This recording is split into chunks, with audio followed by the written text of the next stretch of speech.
Hey everyone, fill the ballot here. Ballot by mail is secure, verified, and transparent. Only registered voters can request a ballot in the mail, and we verify the address before sending a ballot. Every envelope has a barcode that is unique to each voter and is tracked in our system to make sure only one ballot is counted. The best thing about that barcode is that you can track your ballot too. When your ballot is mailed, received, verified, and counted, we'll notify you every step of the way. Track your ballot by texting JOIN to 628-683 or sign up online at beballotready.vote to get alerts. Remember, you can return your early ballot by mail or by dropping it off at any of our secure ballot drop boxes or vote centers that are open up to 27 days before Election Day. We signature verify 100% of all early ballots. So make sure you sign the green envelope and include your phone number so we can call you if there's an issue with your signature.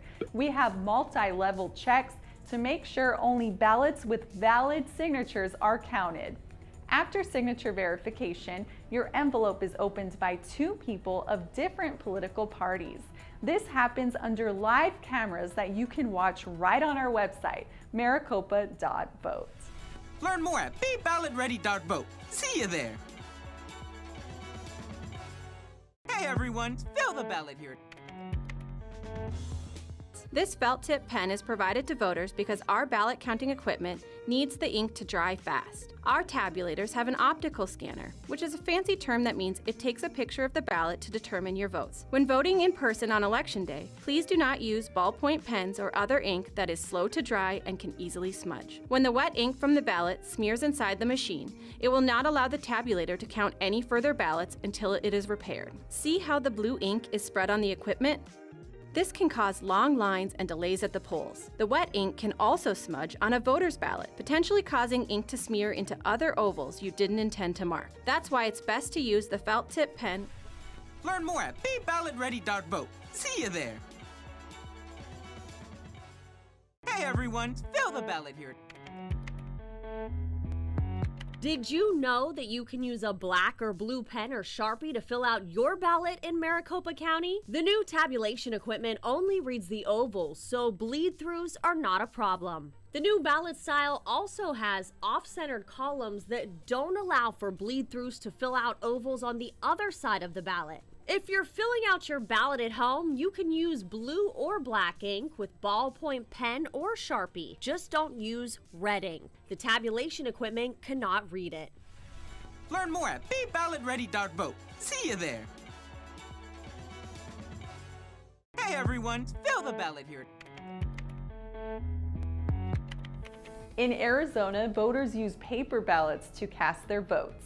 The tabulators are the machines that the Maricopa County Elections Department uses to count those. And after every election, our tabulation equipment is tested to make sure your vote is accurately counted. After the election, political parties also do a hand count audit of the results. These are the machines that count early and vetted provisional ballots. And these are the machines you see at the voting locations that count Election Day ballots. None of the tabulation equipment is connected to the internet. You can see the visible wires here that show the tabulation equipment at our headquarters is routed directly to a secure server, not the internet. This secure server is where results are stored. It's behind glass and on display for the public to view.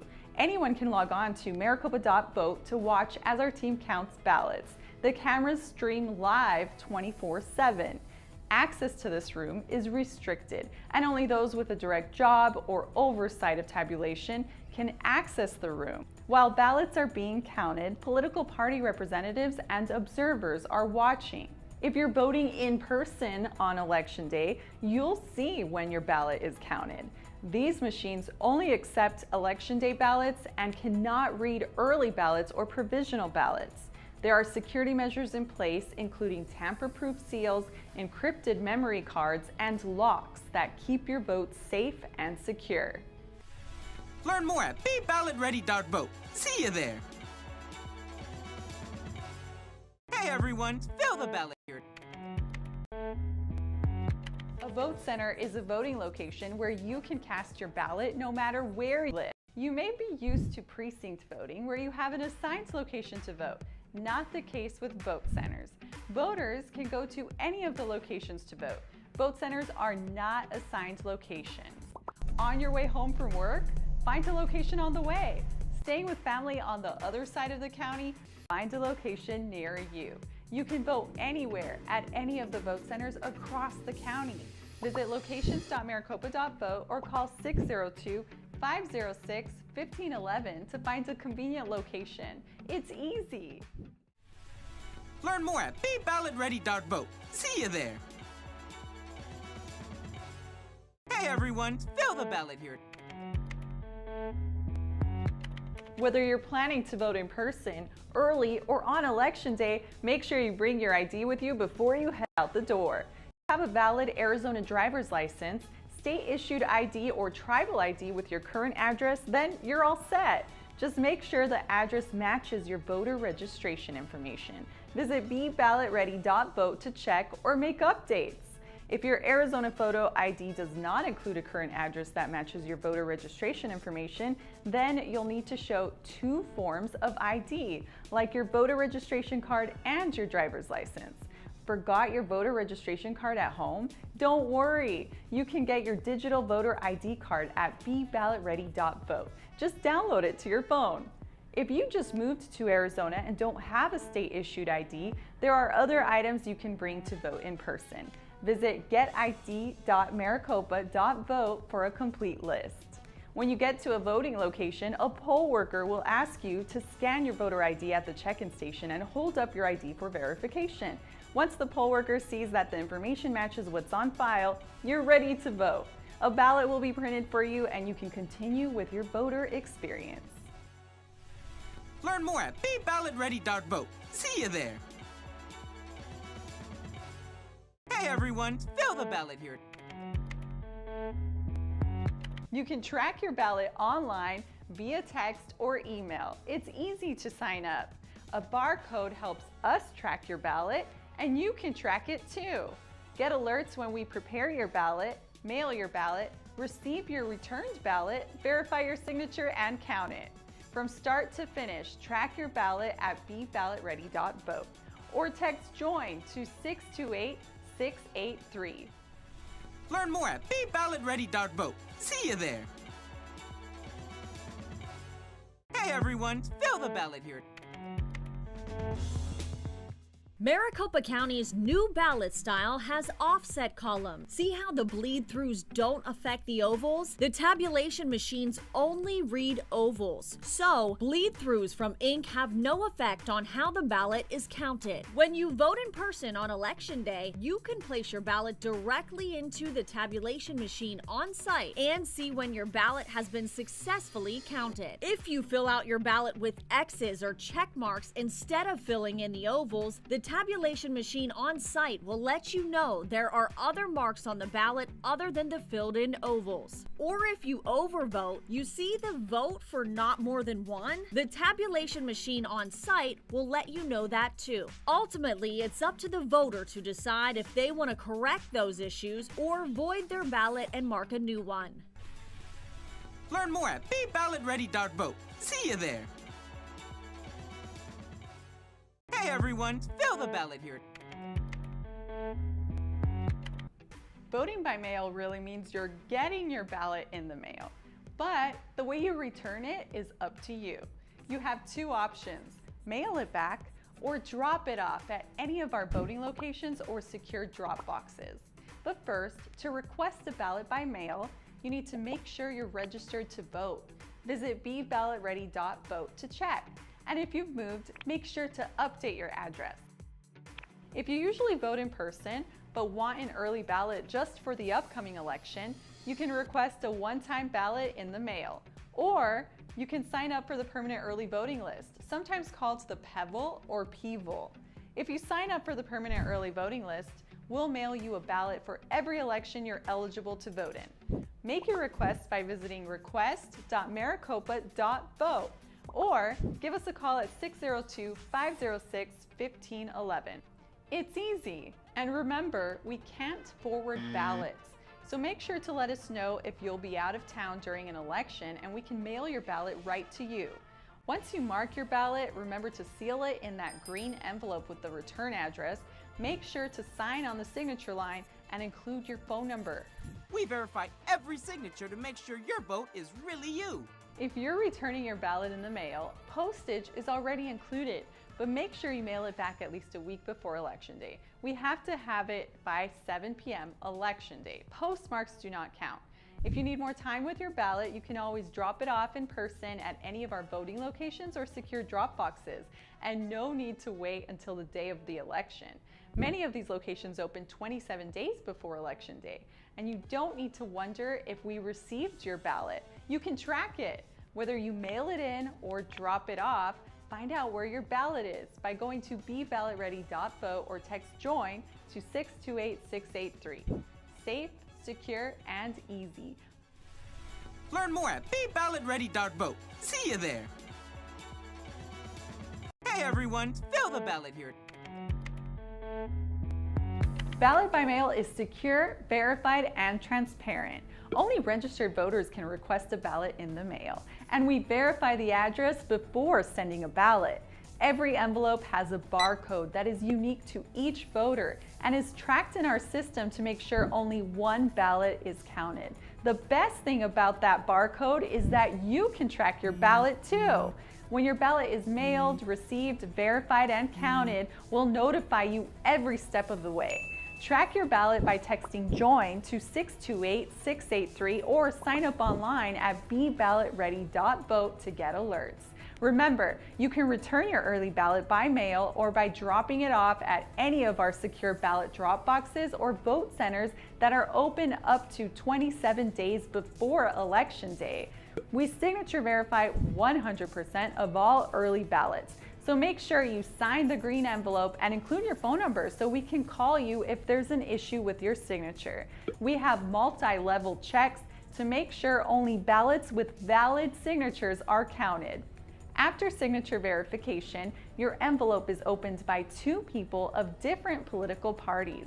This happens under live cameras that you can watch right on our website, maricopa.vote. Learn more at beballotready.vote. See you there. Hey everyone, fill the ballot here.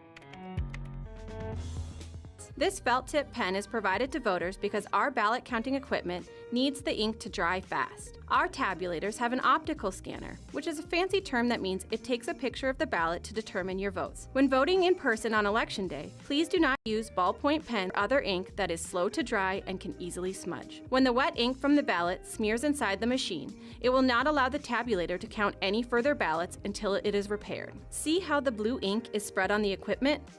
This can cause long lines and delays at the polls. The wet ink can also smudge on a voter's ballot, potentially causing ink to smear into other ovals you didn't intend to mark. That's why it's best to use the felt tip pen. Learn more at beballotready.vote. See you there.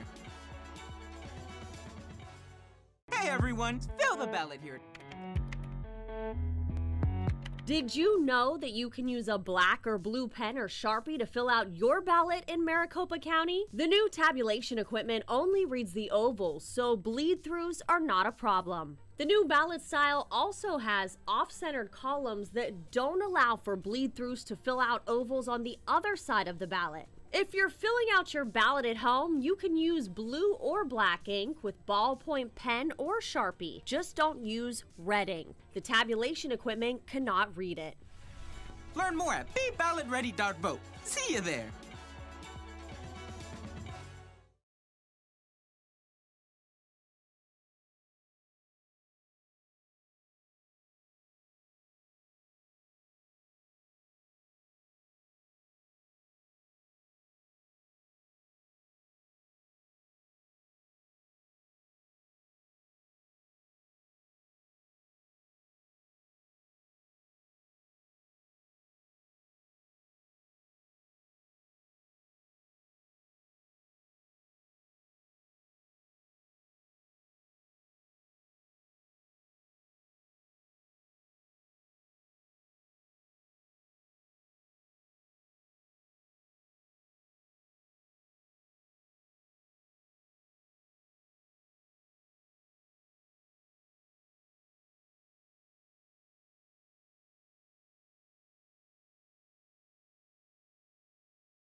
3. Well, welcome to Maricopa County in Arizona. I am Scott Jarrett, one of the co-elections directors, and we're thrilled to have you here today. We're going to be doing a series of public logic and accuracy tests. And our first one's going to be with the Secretary of State. So this is an actual independent test, and this test is very important. So it's going to test our equipment to make sure that we've accurately programmed it for the upcoming primary election. So the Secretary of State is going to start some testing, but before we do that, we're going to need to check all of our zeros on all of our tabulators. So we have some political party representatives here, and they're going to be logging into and looking at, so we had to produce a zero report. So this comes from our election management system.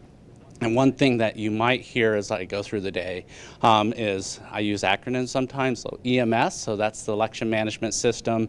But we had to produce a zero report that shows all the contests that are on the ballot and that there have been no ballots or votes tallied yet. So that'll be the zero report. Our political party observers are going to be reviewing that. So we have representatives from the Republican and Democratic Party. Now, these are not our staff members. These are individuals appointed by the county chairs or the county chairs themselves.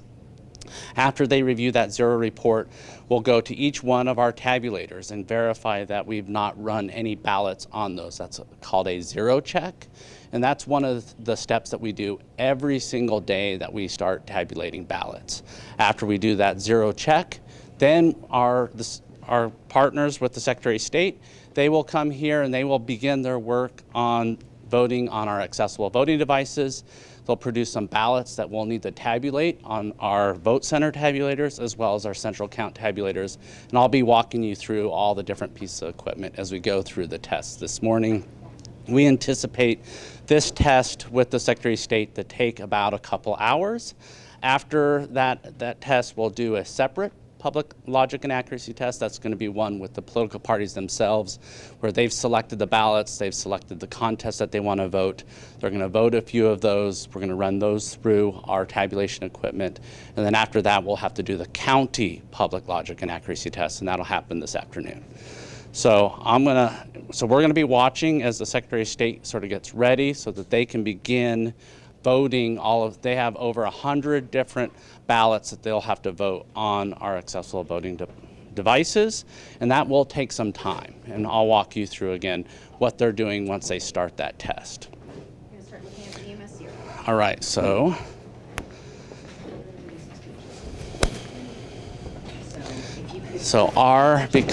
in Maricopa County we have over 30,000 different ballots that we'll have for the primary election. We'll have over 800 candidates on the ballot on all of our different ballot styles, and then another 140 different write-in candidates on our ballots as well.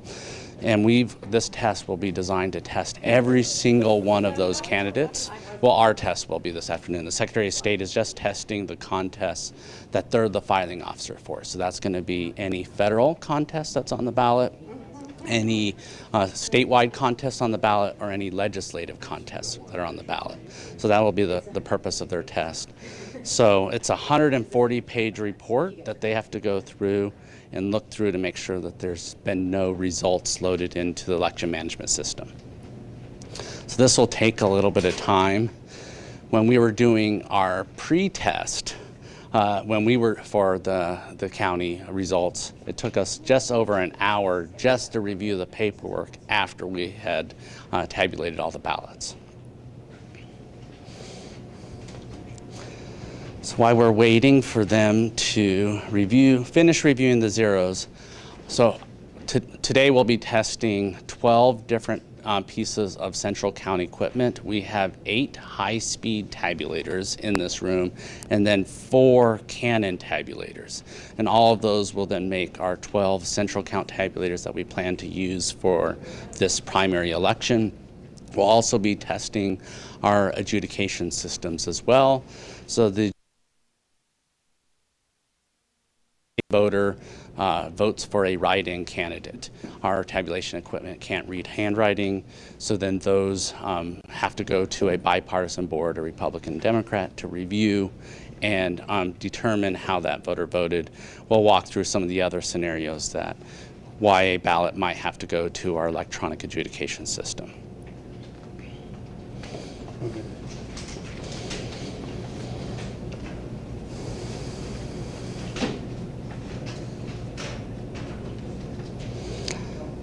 And this printed copy of this results report, we will have a very similar copy of that actually posted on our elections website at maricopa.vote, and you can go to find a digital copy, a PDF copy of this exact report.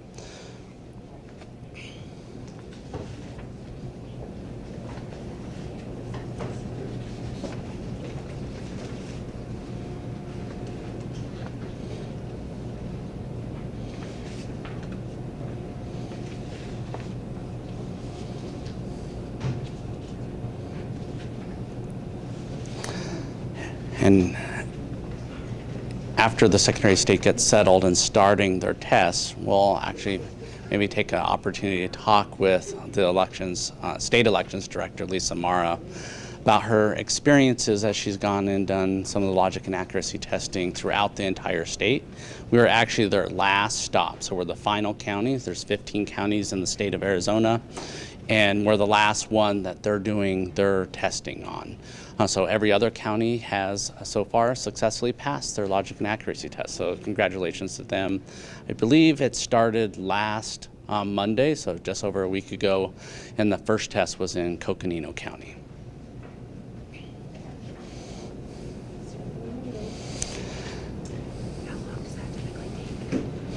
So the review of the zero results, because we have so many ballot styles in Maricopa County and so many contests on the ballot, just reviewing the zeros could take several minutes, if not 15, 20 minutes. But reviewing the results report at the end can take well over an hour.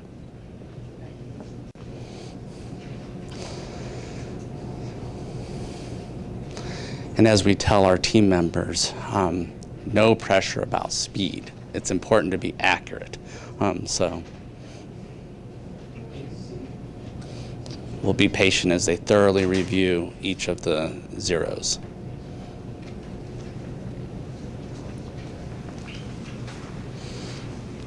And one of the reasons why this report is so lengthy is we have, so this primary election, it's a partisan election, and it means that we have a open primaries for our Democratic ballots as well as our Republican ballots, but then we have closed primaries for the Green Party, Libertarian Party, and the No Labels Party.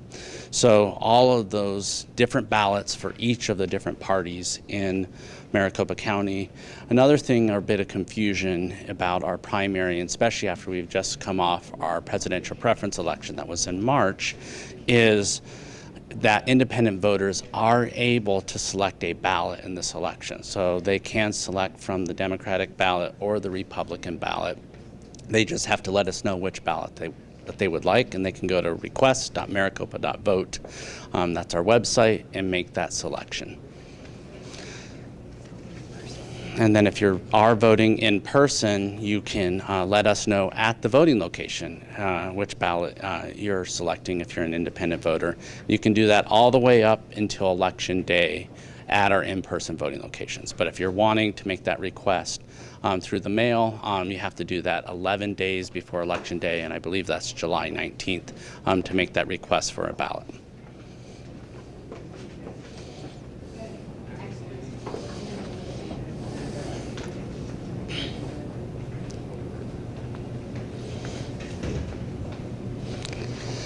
So in addition to the live stream that we have here that we're presenting and broadcasting at, we actually have live video camera streaming within our ballot tabulation center. And we offer this live stream 365 days a year, 24 hours a day. I mean, there are a few exceptions where we have to do maintenance on our system where that may go down. Statute only requires that we have a live stream when we're tabulating ballots, but we in Maricopa County really lean into transparency, and so we provide that live video stream that 365 days a year. Also, state statute only requires we have the live video stream when in our ballot tabulation center. But we have live video streaming on several different rooms in our signature verification rooms where ballot processing occurs. So when I talk about ballot processing, I'm referring to bipartisan boards that are taking the ballot out of that affidavit envelope, creating that constitutional right to a secret ballot.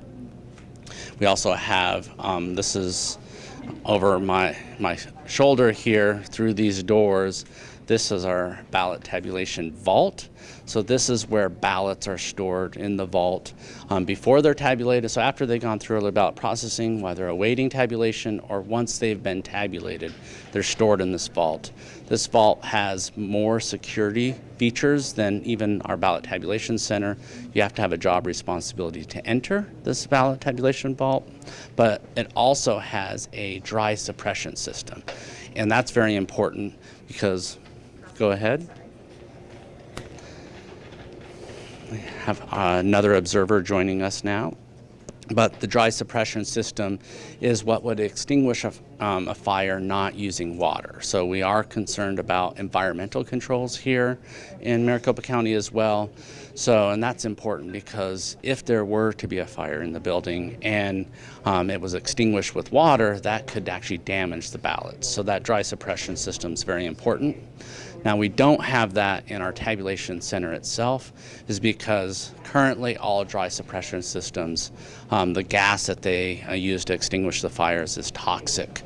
So we can't have that in this area or room where we have staff members working.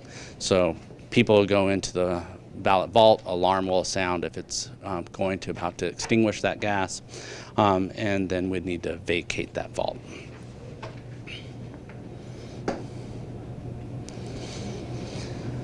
Does look like they're getting closer to the end of reviewing the zero results.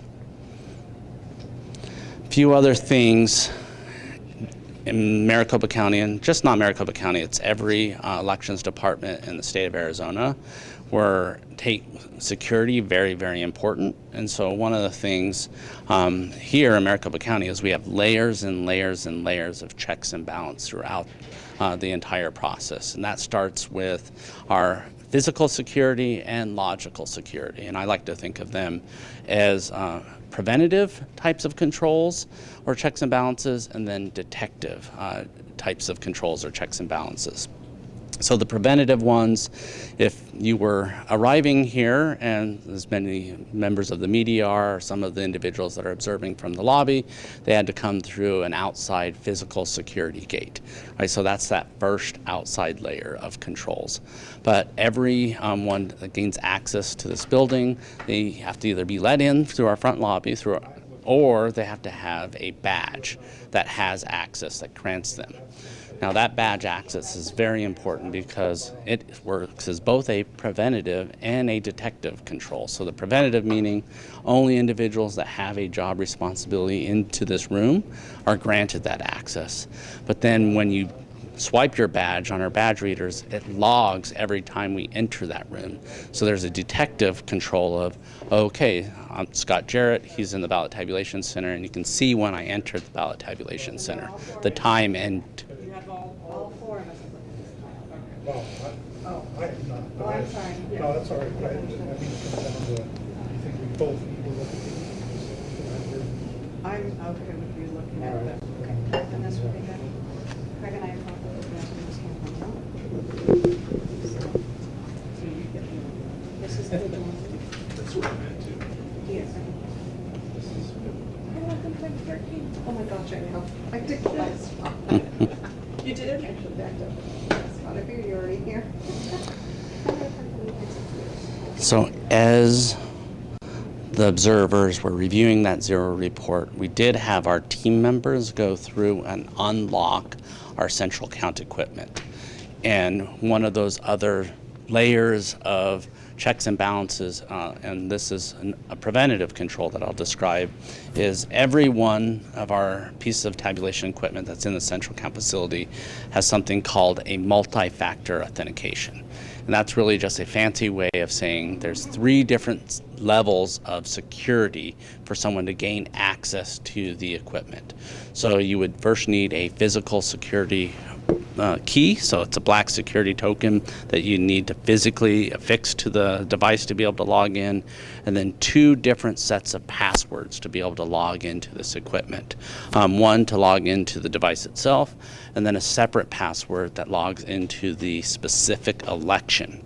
And every election has its own unique specific password, and that's what allows ballots to be tabulated on this equipment. So it does look like they are about wrapped up with our 0 reports, so let's go be back.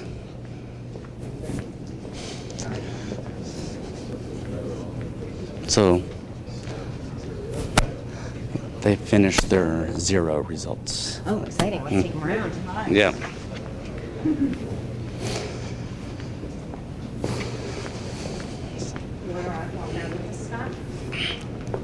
Finish the EMS so fast. All right, we're gonna, you guys have all done this before. We're gonna go around and we're gonna look at the zeros for all things we don't have the 0 like we normally do. So right now they're going to, and this is something that happens every single day that we tabulate ballots. And I'm going to actually show you.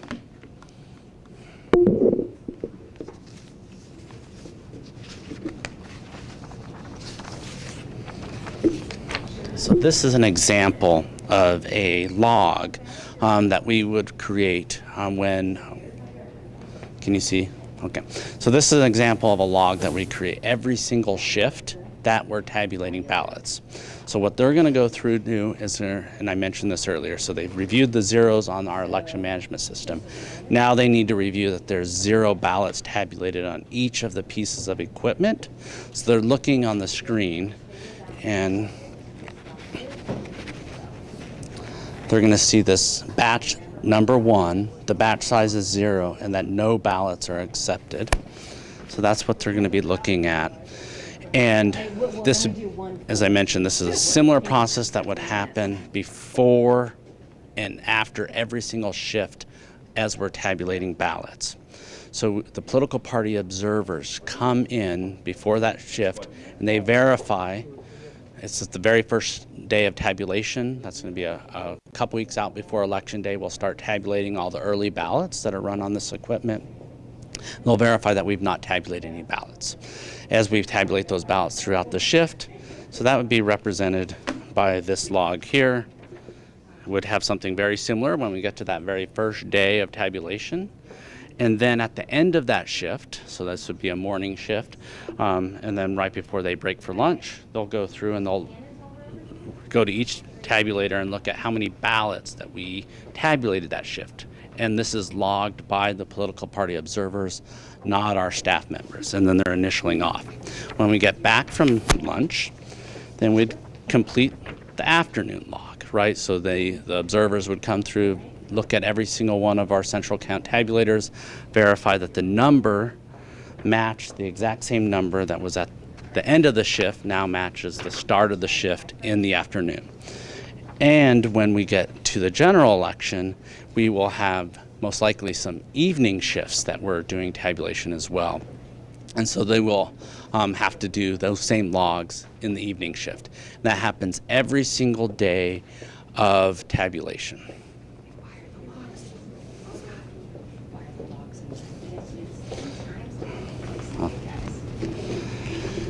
So we had a question about why the logs are in red pen and why I have a red pen here, and that's another one of our checks and balances, and this is a preventive measure, is our tabulation equipment can't read red ink, right? So as our operators are, and I'll go through some of the other types of forms that they're completing as they're, we call them operator logs as we're tabulating ballots, and they also serve as chain of custody records. So the humans that are operating the machines have to log the number of ballots in each separate batch, and they have to initial that. So as they're completing that paperwork, we only give them red pens, right? Because our tabulators can't read that red ink. Because you could think about as they're filling out that paperwork, what if they drop the pen, right? We don't want, if they drop the pen, that to inadvertently make a mark on a ballot. Then that could affect how the ballot is read by our tabulators. So that's why it's important we only use red pens. But it's not just within the tabulation center itself. We also, every place that we're handling ballots throughout the entire process. So earlier I was talking about our early ballot processing boards. Those are those bipartisan boards that are separating the ballot from the affidavit envelope. They're creating logs as well. And they only use red pens when they're completing those logs for that very same purpose. So there is something interesting going on right now. So they've verified the zeros on our central county equipment. Now they're verifying the zeros on our vote center tabulators. We call these ICP2s.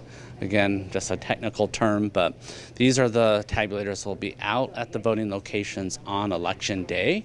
So if you are an in-person voter on election day, you'll be able to insert the ballot into one of these tabulators. These will also be tested today, but they first have to verify all the zeros on every single contest. So in these tally receipts can get quite long. So that's what they're going through. As they're printing out those zero reports, the political party observers are looking at each contest to make sure that there's zero results loaded onto the tabulators.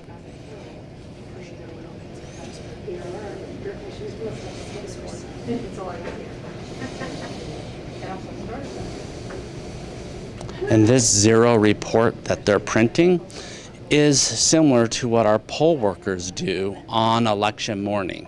So our polls open in Arizona at 6 a.m. on election day.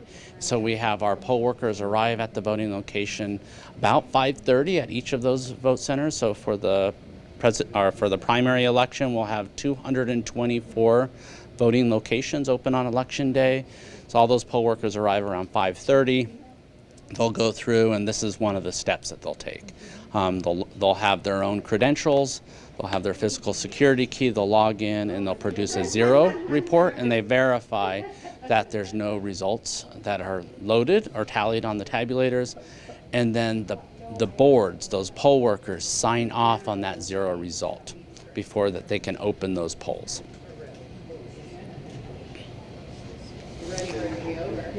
And all of our voting locations are staffed by bipartisan teams, and many of those members were appointed by the political parties themselves. So they provide us a list of individuals that they would like us to attempt to hire. We reach out to those individuals, and so we will have bipartisan teams at every single one of our voting locations.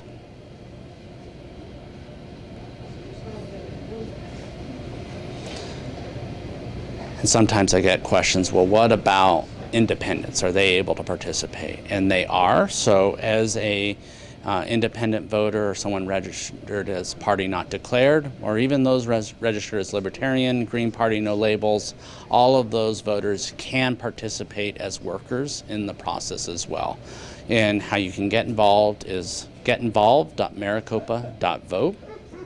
And you can sign up, you can see a list of all of our jobs that we have available for the upcoming elections, how much they pay, a little short description of what the types of tasks that they'll be doing, and the responsibilities for you to be able to work and serve our voting locations. We are currently, and I have not looked at it this week, I looked at it at the end of last week, but we're just over 95% hired at our voting locations for this primary election. So that's actually really good. We probably will have a little bit of turnover between now and election day, so that's what our recruiters will really be focusing on, backfilling those positions. Ready to start over here?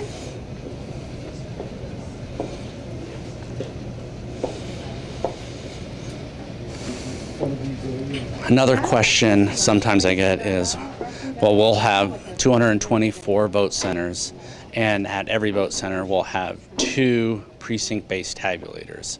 So why aren't we testing them all today? All of those precinct-based tabulators. And the reason we aren't testing them all today is we've already tested them. So we've spent the last 3 weeks testing all the accessible voting devices that will be deployed out to our voting locations as well as our precinct-based tabulators. And it took us every bit of that 3-week period to do that testing.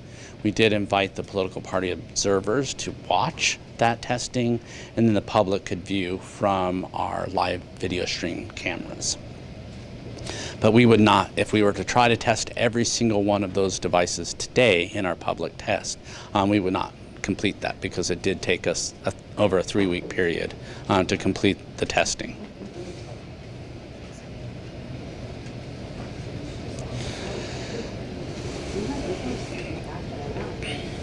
Yeah, look how much faster. Is it just me? Yours is pretty faster than this one? I don't sound like it. Maybe it's So the other thing is we're going through and getting all of this equipment ready. We have a very long, thorough checklist, and that checklist involves not only testing the equipment during that pre-lat for accuracy, but also cleaning the tabulators. So we have a cleaning sheet that we insert into each of the tabulators. That takes off any residue that may have been left from the prior election. One thing that we at our voting locations, we provide all of our voting booths a felt tip pen for voters to vote. That felt tip pen dries very quickly, so that's our preferred writing utensil. However, there are some instances where voters will bring their own writing utensils, such as a ballpoint pen, into the voting locations. We don't take that pen away from them. We would allow the voter to use it. We prefer they would use the felt tip pen that we provide them, and the reason being is the ballpoint pen, the ink on that dries incredibly slowly. So when voters are using that ballpoint pen, if they're putting their ballot through the tabulator, that could then leave that residue. So that's why it's one of those important steps that we have to clean all of our tabulators so they're spick and span, look brand new as they go out to the voting locations. And then we start affixing all of our tamper evident seals. This is one of the seals that's currently affixed right here. All of them have a unique serial number that gets scanned into a report that the poll workers review before they open the polls. There will be 2 tamper evident seals affixed here. We haven't done that yet because as part of the logic and accuracy test, we have memory cards that are in here that we're going to be running ballots through these today, and we have to remove those memory cards and then load them into our election management system to read those results. So before any of these tabulators would be deployed out to the voting locations, they would get affixed with that tamper evident seal. That seal would be logged into our system, and then that would then be logged on something we call a precinct ballot report. It's the official precinct ballot report, and the poll workers verify those seal numbers before they're setting up the equipment the day before election day, and then that morning when they're running the zero reports, they verify that the equipment has not been tampered with prior to use. They're already sealed up and ready to go out. So these are spares with the cards that we have for this election that are for this test. Yes, anyone that may need it.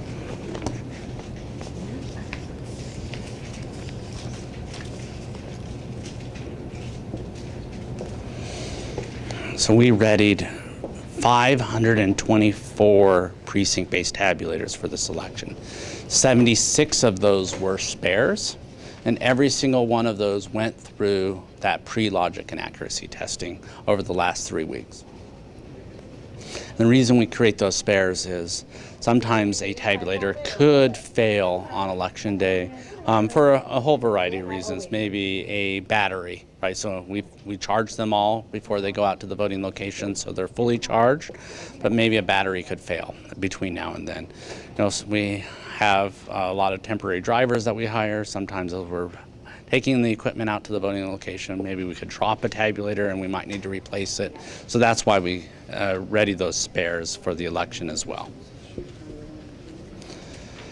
So why They're still reviewing those zero reports. I think we can go over. They're actually, the Secretary of State is voting some ballots on our accessible voting device. So I think we'll walk this way. We're going to bring the camera behind you. So. Yeah.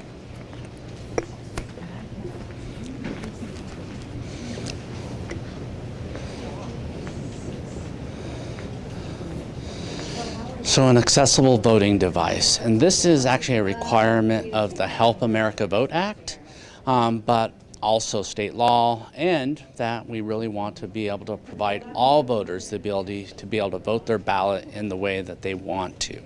So at all of our voting locations, we provide a accessible voting device. So that accessible voting device allows any voter, but a voter with a variety that may have disabilities and a variety of those, to be able to vote that ballot in private and by themselves. So if a voter brings in an assistant with them and wants to vote in the voting booth, they can do that, had a disability, they could do that as well. But this would allow them to vote that in private by themselves. So this equipment is affixed with a audio tactical interface. So that's us, and maybe we can get a little bit closer.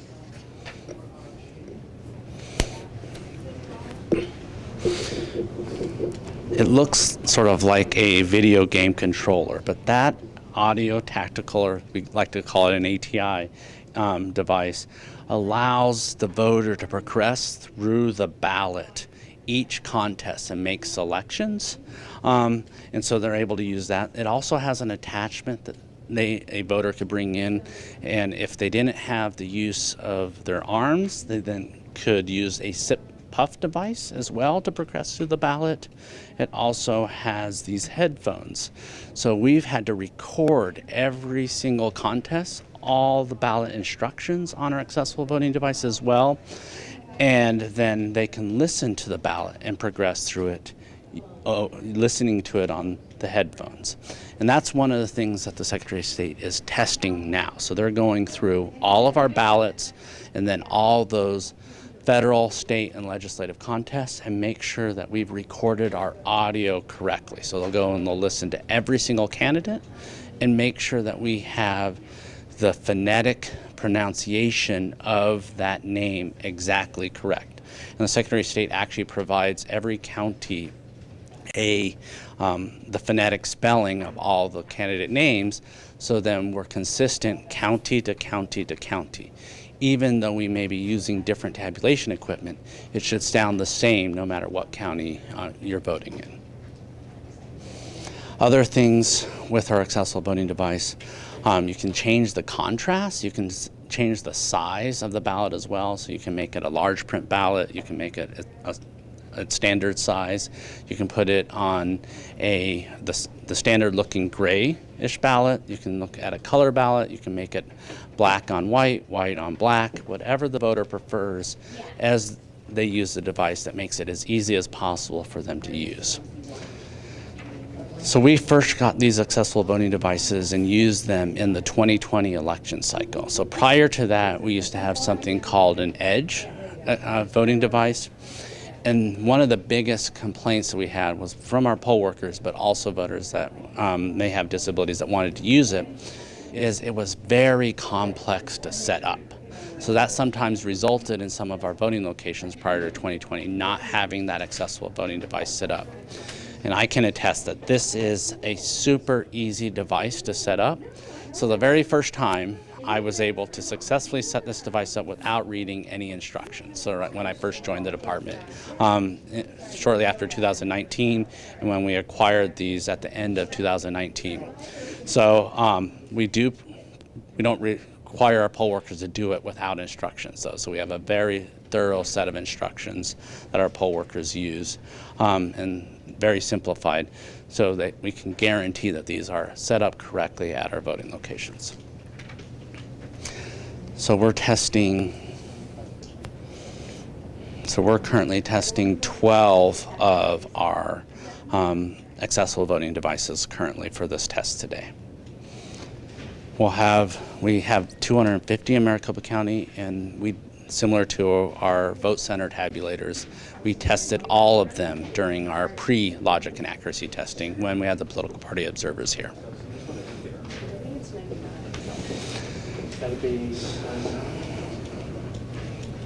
So one of the reasons why the Secretary of State starts their testing here is testing the equipment. These accessible voting devices will produce a paper ballot that can be tabulated. And those ballots that they're currently voting will need to be tested on our vote center tabulators as well as our central count tabulators. So they will be included as part of the logic and accuracy test. So we can't run our ballots on our equipment until we have all of these accessible voting device ballots voted and then printed. And each one of them has their own printer.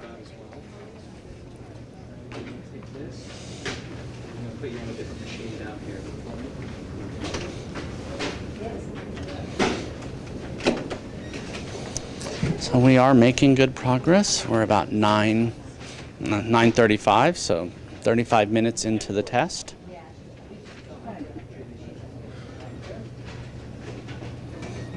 Yeah, it's just going, if there is an overvote, pull it out because that is more than So today is July 2nd. We are 28 days before the election day. Tomorrow will be 27 days before election day. And the reason why it's important for us to complete this logic and accuracy test today is because early ballots get mailed to voters that are on the active early voting list tomorrow. Also, we open up 12 of our voting locations. So a voter can go to locations.maricopa.vote to find a convenient voting location for them.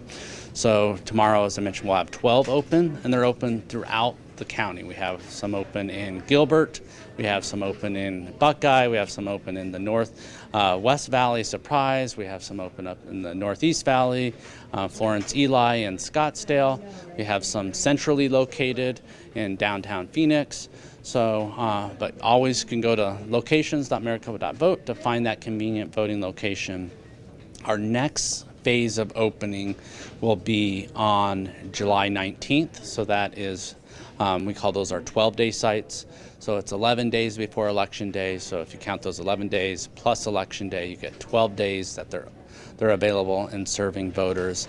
And that's when we transition from our standard business hours to being open evenings and then some weekend days for voting. So we'll have some voting locations that are open the Saturday, almost 2 weeks before Election Day. So that'll be Saturday, I believe it's July 20th. And then we'll have voting locations that are open on the Saturday right before Election Day.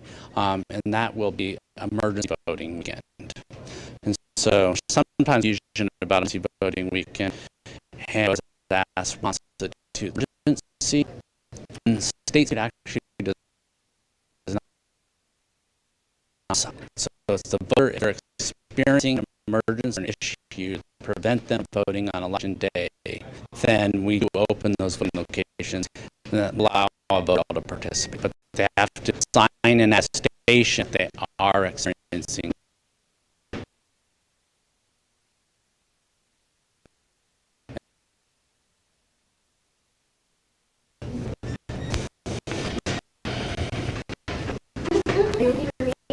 Okay, so they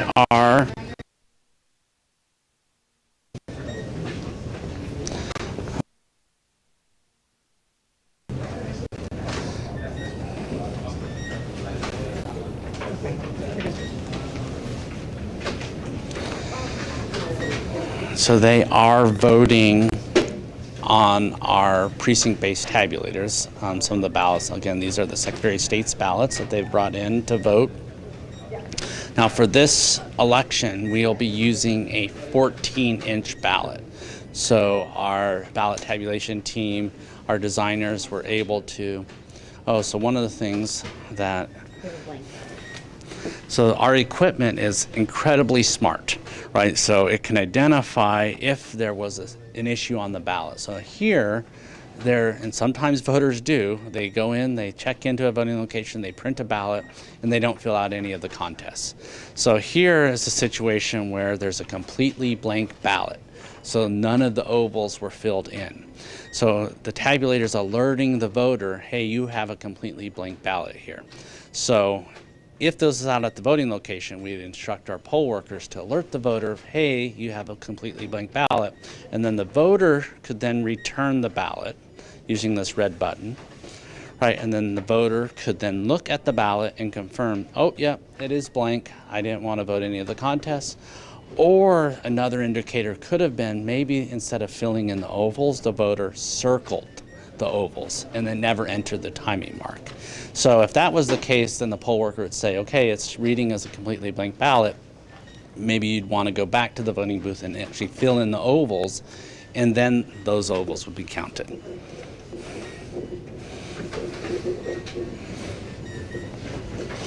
So here, it truly was a completely blank ballot, and so it allows the voter to cast it as is. Other things that the tabulator would identify is an overvoted contest. So if you look at, so this is really important for a voter to understand, if you're looking at your ballot, it'll say vote for the number that you're eligible to vote for. A lot of the contests, it's a vote for one. So if you filled in two ovals, one for the both candidates on the ballot, or if there's multiple candidates, you fill it in for the candidate and a write-in, this would then alert the voter that they had a overvoted contest, and it'll tell them which contest. Also, if a voter doesn't fill in a sufficient amount of the oval, we'd call those ambiguous marks. Sometimes that's because a voter chooses to vote with a check mark or an X. Oh, here we have an example of an overvoted contest.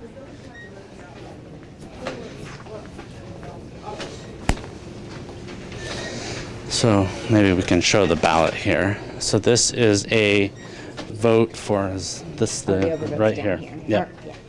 So this is a vote for two. And there's 3 ovals filled in for that vote for two contest. So as we insert it in the tabulator, this would then alert on the screen and say, you have overvoted this many contests, 1, and then it alerts the voter which contest was overvoted, right? And then you can scroll down and read more messaging. And again, similar to as we showed with the completely blank ballot, the voter then, it wouldn't be the poll worker. We train our poll workers. It's very important that the voter would hit one of these buttons so they could return it. And then the voter would be able to pull the ballot out and then confirm. And then they have an option here. They could either spoil the ballot, right, and then vote a new ballot, or they could insert it back in and say, nah, I'm okay overvoting that contest. And then here, again, it alert them again. They have an overvoted contest, and the voter selects either the return again or the green cast button. So it's important to note, all the other contests on the ballot are counted, right? Even the overvoted contest is counted. It's just counted as an overvote. So the other item is, I was mentioning that the machine will identify is an ambiguous mark. So if someone's voting with check marks or X's, sometimes then the oval's not filled in to a sufficient completeness. So then the machine would identify it as, oh, this oval's not completed sufficiently for us to tell truly is that how the voter wanted to vote. So the poll worker would then notify the voter, you have some ambiguous marks on these contests. You may want to go back to the voting booth and then fill in a little bit more of the oval so they'll be counted.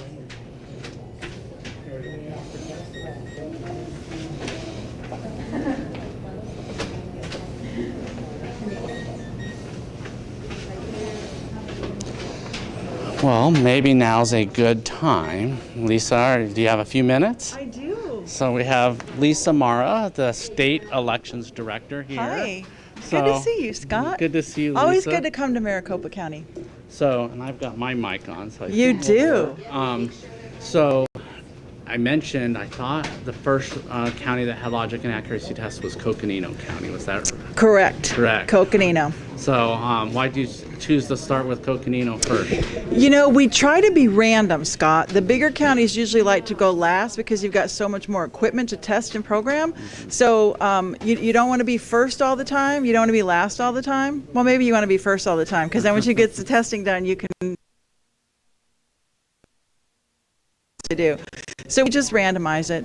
Okay. And then when we do the November election, we'll start with maybe southern counties first, and also trying to avoid monsoon storms. That's the right. thing right now. Well, and then you have a unique way of getting around. Maybe it's not unique, but so how are you able to get to all the counties in such a short amount of time? So you've been doing it just in 1 week, and we're doing a very similar test to what you're doing here in all those counties. So how do you get 14 counties in 5 days is what we did. And the state does have a plane, but the state only has one plane. Yeah. So the governor, right now, we're in wildfire season. We have a lot of things going on. In the event of an emergency, she would need that plane. So we've worked with a charter agency to get very comparable prices. It's actually the same cost as what the state plane would be. And then that wants to be done by the governor's office, but emergencies come first. And we can't postpone these tests. We were really concerned that we would have to postpone one or reschedule because of weather. We almost couldn't land at St. John's because of storms. And you know, they're so tightly close together, 3 in a day, that would be very problematic for a county. But it's happened. It happened to me when I was an election official. And sometimes you have to go back on Saturday. And so you're flying around. I know that you were emailing to all the county election directors some pictures from the plane. Arizona's a beautiful landscape, and we do have one of the most amazing states as far as beauty in the entire country. So you got to observe that as you were flying around the state, but you also got to experience probably some very delicious food. We did. Counties are so gracious when we come visit, and you know, we're fortunate with Maricopa because it's right in our back door. We're just right around the street. But in those other counties, we leave at 6:30 in the morning. We don't get home until 7:30. So trying to pack snacks is one thing, but we're so grateful when they feed lunch, breakfast, candy, cookies, anything like that. So the counties are very generous. And it gives us a few minutes to sit down if we're lucky and actually have some conversation and be able to help and assist with things. Because every county is different. Every county has unique needs. And so one other item is, especially since 2020, there's just been a lot more individuals that are interested in the nuts and bolts of elections. But I think prior to 2020, it was rare that we actually had political party observers here for our logic and accuracy tests. They were always invited, but rarely did they show up. And I think that was probably similar with most of the other counties as well. So, but I think I heard you say that pretty much at every single county we had members of the public or members of political parties showing up. Absolutely, we did. Yeah, this was a first. And so all 15 counties have had members of the public and members of the political parties show up. And that's so important. And I've said it to your observers here. I've said it to the other counties. I'm so grateful when that happens because you have to make time in very busy schedules. A lot of people are retired, but you're more busy in retirement than you are when you're working. So these are also the people that are doing other core civic engagements. They're volunteering at libraries, museums, Rotary. So sometimes they spend all day. Like your observers will be here for a big part of the day. Did I ruin that? Because maybe they didn't know they were going to be here for the whole big part of the day. Surprise. But I'm always grateful, and members of the public, because we want to be able to answer questions and explain, and people always come away learning. And that's so critical. But this time we had observers. There were at least 3 observers at every county, more like 6 or 12. So it's wonderful when people get engaged and learn the system and learn their election officials. And one common theme that I hear time and time again is everything is great in our county. We've got good election officials in our county. It's that county and that county and that county. And somebody asked, what are we doing on the state level to protect election officials? And you know, we do a lot. We work with our federal partners, our local partners, law enforcement, but what are you doing in your community? Because elections is local. Yeah. It's people. And the same people that you work with at the poll today or that come in and vote today are the same people you're going to be with in the grocery store tomorrow. You're putting your kids on the bus. They're the bus driver. You're going to church with them on Sunday. So it's community, and we have to support community people. all of us. Yes, that's right. So, well, thank you very much, Thank you. Lisa. I'm going to go check on this Okay. testing over here, and I appreciate a few minutes to talk with you. Yeah. A few other things about the political party observers. So sometimes I get questions about how do I volunteer for elections? And a lot of times individuals are thinking of working at the polls as a poll worker. And while I do think that is a civic service, and it is very similar to volunteering, they actually get paid. All of our poll workers and all of our temporary workers. But the political party observers, they truly are donating their time. They don't get paid for the role that they're playing. Another thing is, right, political party observers, especially in this room, right, they'll come and they'll spend lots amount of time getting to know these very complex processes. And there are some times that they make suggestions or recommendations to us. Right? They say, oh, well, what about this? Have you ever thought about this? Or can you, maybe you thought about doing this process a little bit differently? And so we'll take those and we'll consider them. And there are times that we will make changes based off of some of the recommendations of the observers, because they're just as invested in this process. They want to make sure that we have a smooth election. Their elections are run with integrity, transparency, security. So it's very important, the role that our observers play. So I want to thank them for being out here today. I think we're still waiting on and this is really for the Secretary of State's test. This is the longest portion, is voting the accessible voting device ballots, because it just takes a while to get through those 100+ ballots that they're voting. But after they're able to vote that, then we'll be able to run our ballots on our central count equipment, and then we'll test something called electronic adjudication. So while we're waiting, I'll started talking at various points in time throughout the day of the different layers of and checks and balances that we have throughout this entire process. So one of the things, and this is a common myth about elections, is that our tabulation equipment is connected to the internet. And it's absolutely not connected to the internet. And one of the ways that you can see, and you can even go to our website right now and look at our videos that are online, but you can see all of our equipment. Well, first off, it's an air gap system, and all of the wires that come from our equipment that are going to our election management directly from the tabulators to our server that's all the way on this other side of the room. There's a glass wall with our server in there, and you can trace the wires. So if it's a blue wire, it's coming directly from that server to one of our tabulators. If it is a white wire, it is going directly from the server to one of our adjudication stations. If it is a yellow wire, it would be going from our server to one of our printers that we have in the room. We also have a red wire. So that red wire goes from our primary server, so the one that we have all of the election loaded on and the results loaded as we're tabulating them, to our backup server. And then we do have one other segregated air gap network in this room, and that's our duplication system. And that duplication system has red wires. So all those wires have a very specific purpose. They're all color coded to make it easy for someone to be able to trace the equipment, or the wires directly from our equipment back to the servers.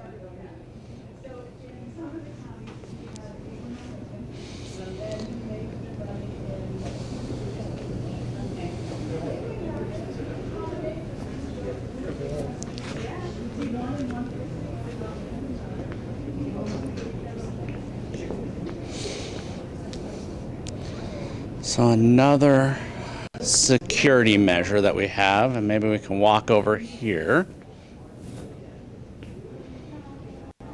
to one of our central count piece of equipment. This is our Canon tabulation, central count tabulator. And we have one of these security canisters. And we have this on all of our equipment within this ballot tabulation center, including our adjudication stations. Now this equipment has a little fan on the back to keep the computer that's inside cool as it's operating.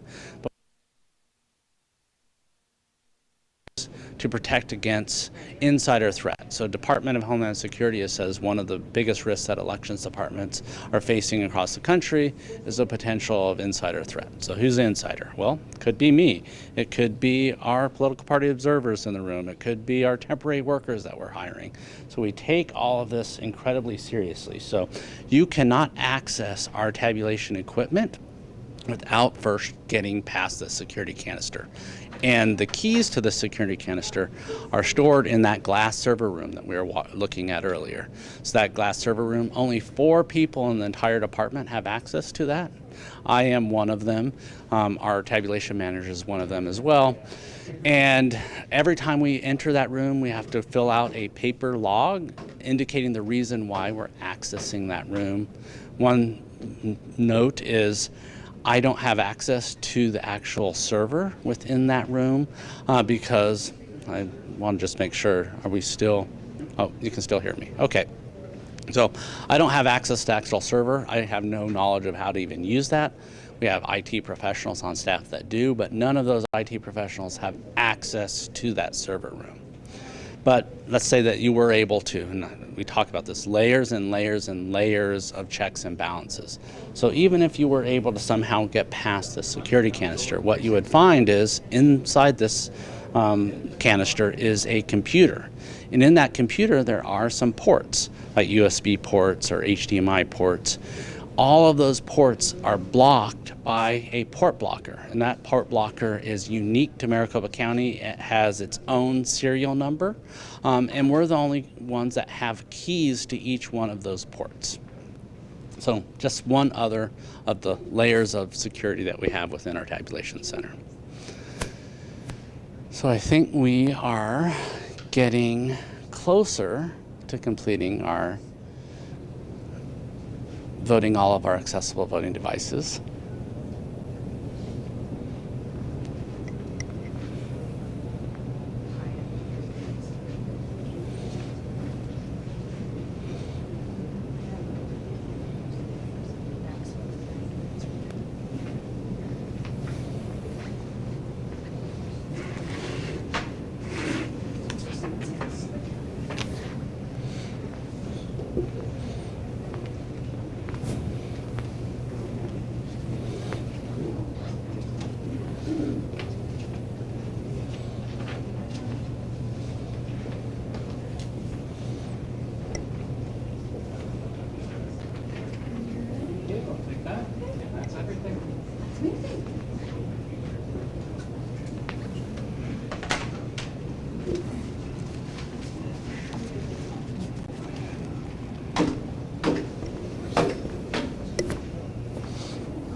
I don't know people. I just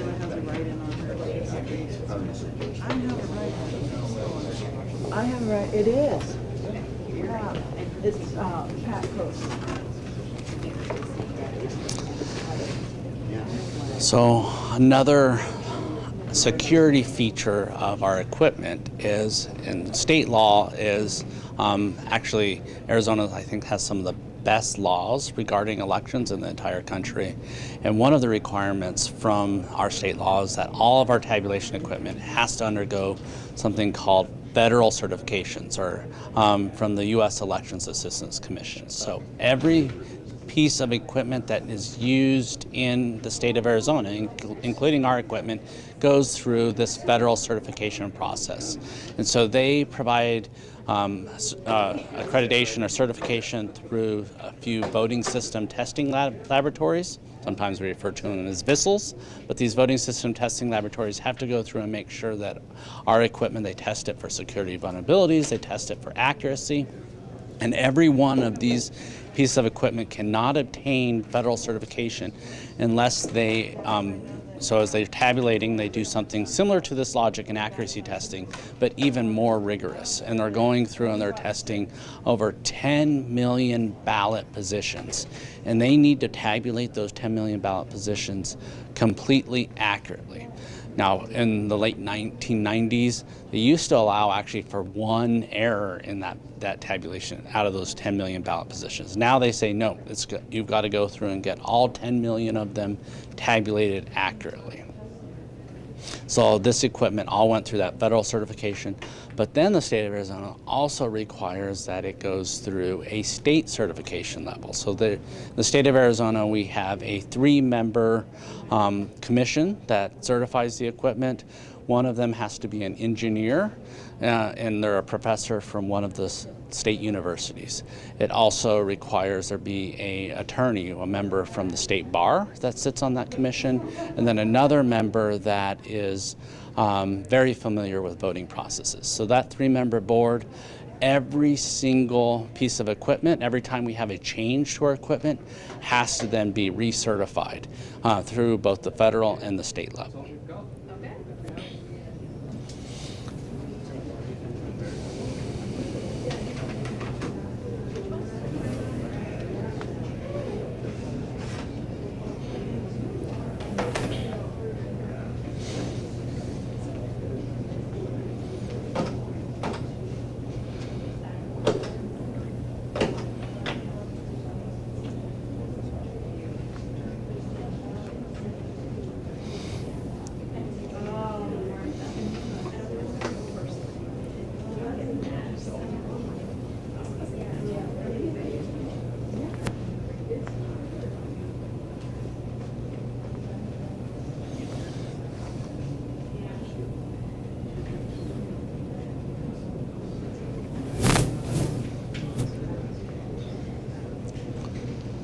So one of the last checks and balances that occurs, so this is, well, the federal certification is the very first one, and that can occur even years before an election cycle. But when you're in the election cycle, this is one of the first very rigorous tests that we do, this public logic and accuracy test. But one of the last tests are a hand count. So there has been a lot of calls recently for us to hand count our ballots. And in Arizona, I think our state laws are some of the best in the entire country as far as elections administration. And they actually do require that a hand count happen after every election where there is a statewide, federal, or legislative contest on that ballot. And so the political parties are the ones that do the hand count. So the political party observers, as I mentioned, they're always here as we're tabulating ballots every single day. They're completing those logs, making sure that we haven't tabulated ballots in between shifts, and they're signing off on the counts of the number of ballots that have been tabulated in each shift. But they're also selecting batches randomly to be included in the hand count audit that happens after Election Day. So usually it happens on that Saturday after Election Day, and so those political party observers, and they take turns, the Republicans, Democrats, if we have Libertarian observers here, if we had any of the other party observers here, they'd take turns selecting which ballots that they wanted and which piece of equipment that they wanted them run on. Then all of those get sealed up immediately after being tabulated. We then run the results report, that gets sealed, and all of those are maintained under a tamper-evident seal until the political party appointees that are doing the hand count arrive here on that Saturday after Election Day, and then they have the actual ballots, they have the results, and they compare those results to make sure that our equipment is accurately tabulating those ballots. So anybody that needed to leave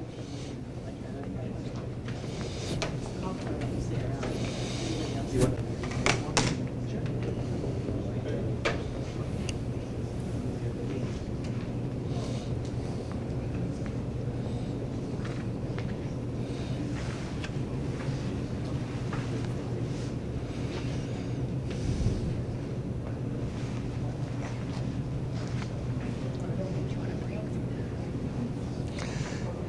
think before we get to running the ballots through our central count tabulators, I'm going to just take a short break, and my mouth's feeling a little parched, so I'm going to get some water.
Okay, so we are now ready to start running ballots on our central count equipment. So each one of the central count tabulators that we'll use for this upcoming election will be tested. So we're going to be running some election day ballots, some early ballots, as well as some provisional ballots on the equipment itself. So right now these, and they're a little bit more noisy than the other tabulators, but you can see as they run the ballots, the speed of these tabulators can run about 8,000 ballots. So the specifications from the model numbers can run about 8,000 ballots per hour. That's even if we had upwards of 100 contests or more on our ballots. But when we add all the different logging requirements for our equipment, it does slow us down to about 4,000 ballots an hour on our high-speed tabulators. And then on our Canon central count tabulators, they are about half the speed of our high-speed tabulators. So they can run about 4,000 ballots per hour. But when you add the different logging requirements, you can get, it's right around 2,000 ballots per hour. And you can see how much faster this equipment is than our vote center or precinct-based tabulators. So they're about done with the central count test, but there's one more piece to that central count test. So once we've made sure that we've ran all the ballots, then we'll have to go and test our electronic adjudication system.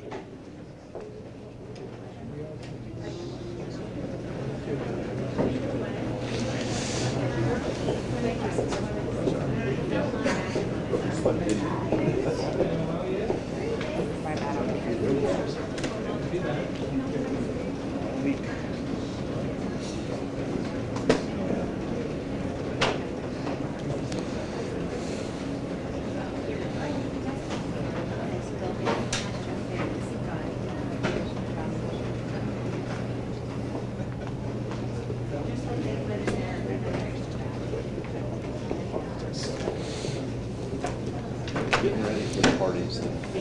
Here you go.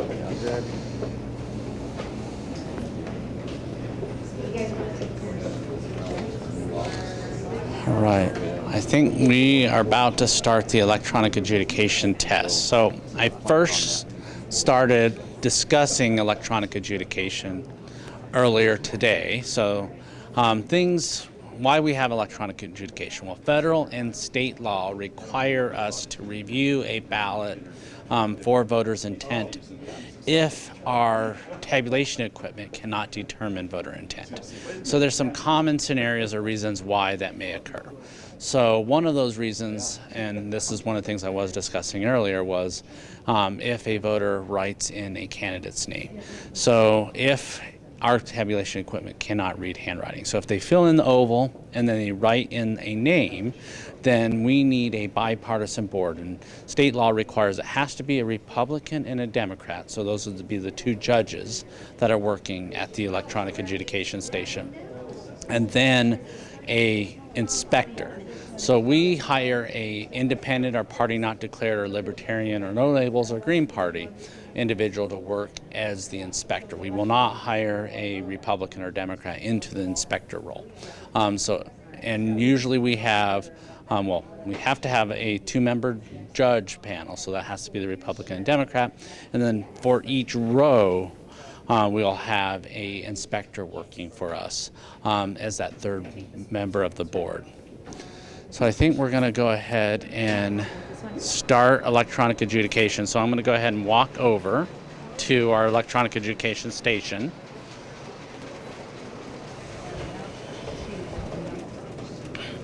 So we talked about the first scenario when that would cause a ballot to go to adjudication, which would be for a vote for a write-in candidate.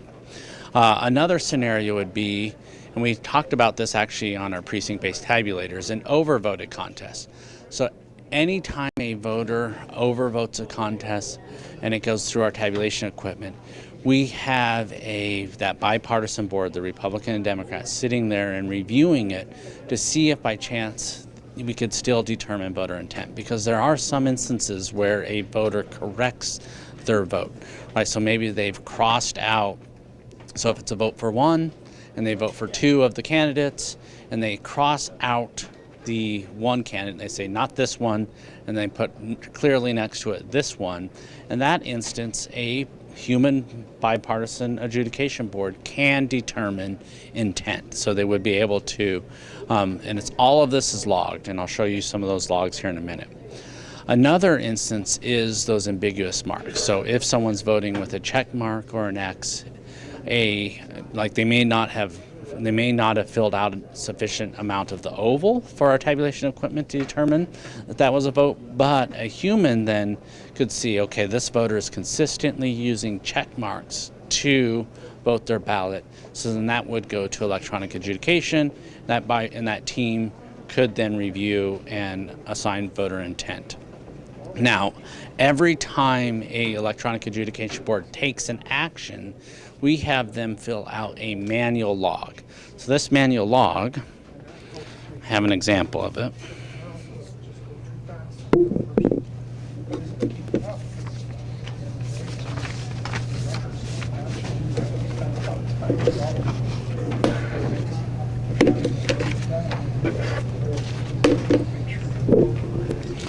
So they fill out the ballot, and so each ballot gets assigned an actual individual unique identifier once it's through tabulation.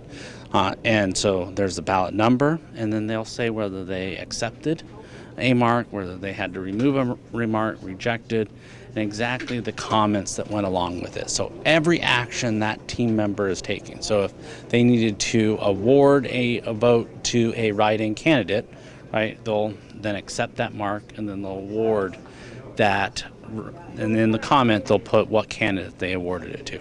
If it was a overvoted contest and the voter corrected it, they can then reject the overvote and then award that to a candidate. So they're creating this manual log for every single action that they take. And then at the end of their shift, we would then print out a system-generated log. And that system-generated log prints out every single action that adjudication board took during that shift. And we have them review the system-generated log with the manual log that they completed for them to confirm that they took every single one of these actions, and then they have to sign at the end of their shift a attestation that the board truly did complete those actions.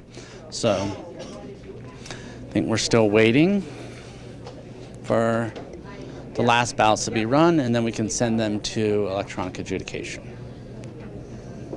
Yep, and then when we have write-in, so we have 39 adjudication stations in this room, and so we're randomly sampling, or we selected one from each row to test for the Secretary of State's logic and accuracy test.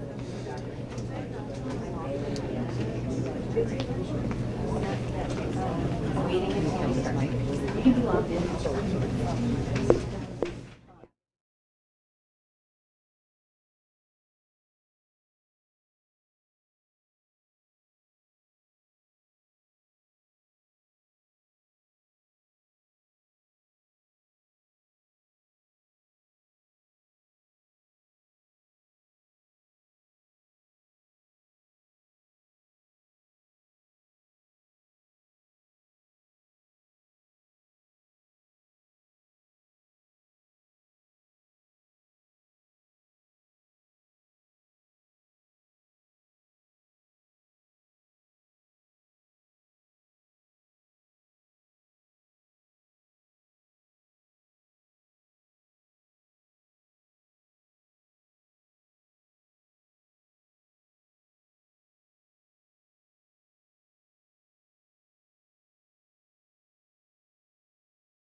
No. So the one tabulator right now, as we're running our ballots, the program closed, so we had to just restart the machine. So once we restart it, we'll be able to run those ballots through. Right.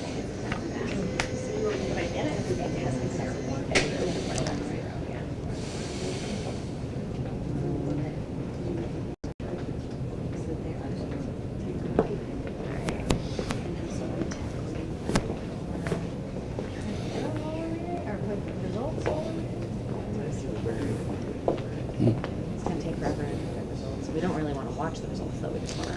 Right. Oh, we got to do adjudication first. Well, on these ones, we can find results. Oh, yeah. Sorry. Oh, yeah. Is the camera getting you? I'm standing like strategically right in front. Right in your face. Oh, yeah.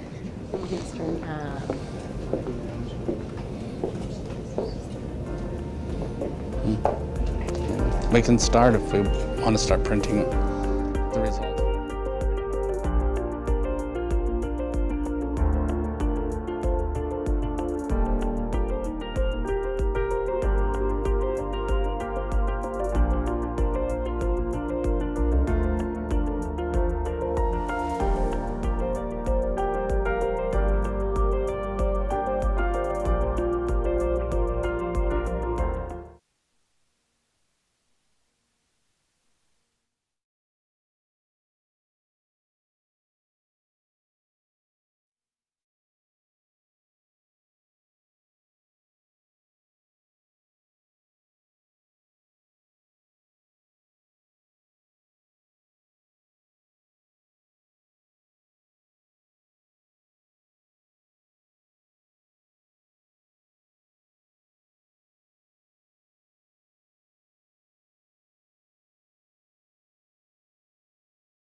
I didn't even, nope, as if they were running us, yes, as soon as it finished, the last one finished, then it closed.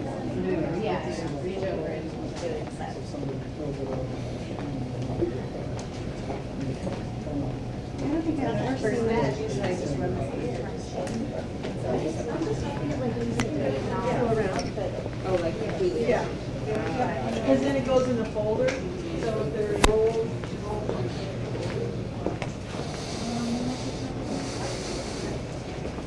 Running, I see it's ballots.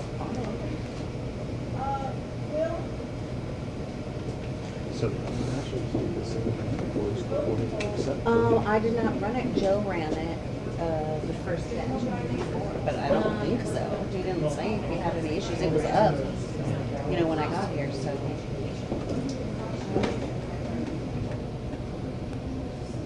Yeah, I've gone through quite a few tapes in my life. And forward is always like forward and forward. Last time I could understand that because it was giving me that error. Red.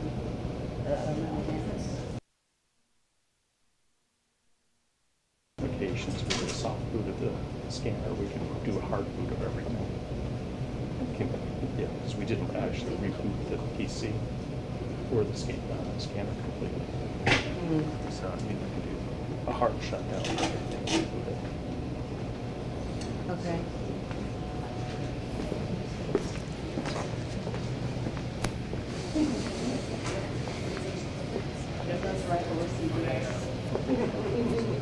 Yeah, they're open. Once they're done. Yeah. Oh, yeah. Once we're done, we can scoop it. You can scoop it out.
That's pretty standard. That happens a lot. But just so in case anybody had questions about that. Okay, so for anyone that's viewing online, we had identified one ballot that was voted on our accessible voting device.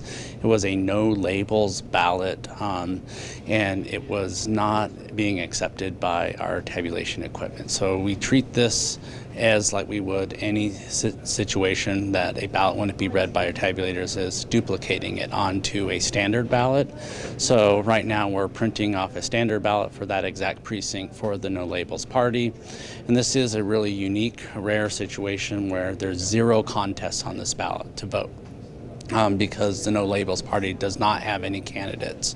So just like if we had a ballot that was tiered, our timing marks when it run, we can see exactly how the voter voted it, and then we duplicate that onto a ballot that can be tabulated by our equipment, and so that's what we're doing currently.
SOS, we are using this full column here.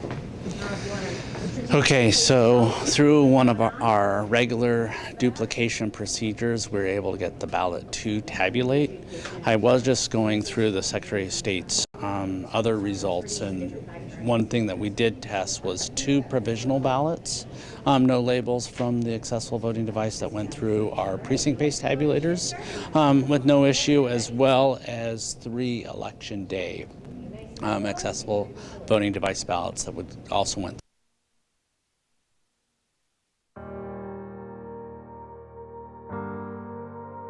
using our accessible voting device at our voting location.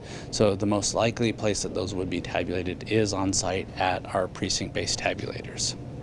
So on to, now that we've gotten through all the ballots through our central county equipment, we're testing our adjudication system.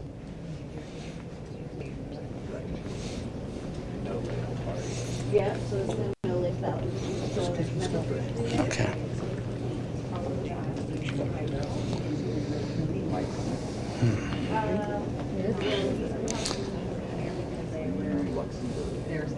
So right now, some of the common things that are sending these ballots to adjudication are write-ins. So, and it looks like they are all showing as qualified write-ins at this point in time. That is one of the advantages of the electronic adjudication system. So when we used to have to tally write-ins manually, we had to have a complete list of all the qualified write-ins, a separate list that we're comparing the current ballots with that other list. So here it looks like an overvote.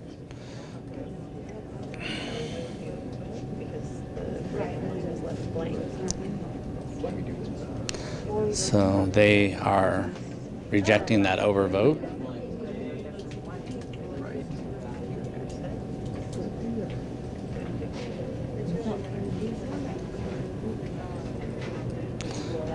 Looks like there are, here is a corrected vote. I know you probably can't see, we're looking at a different computer.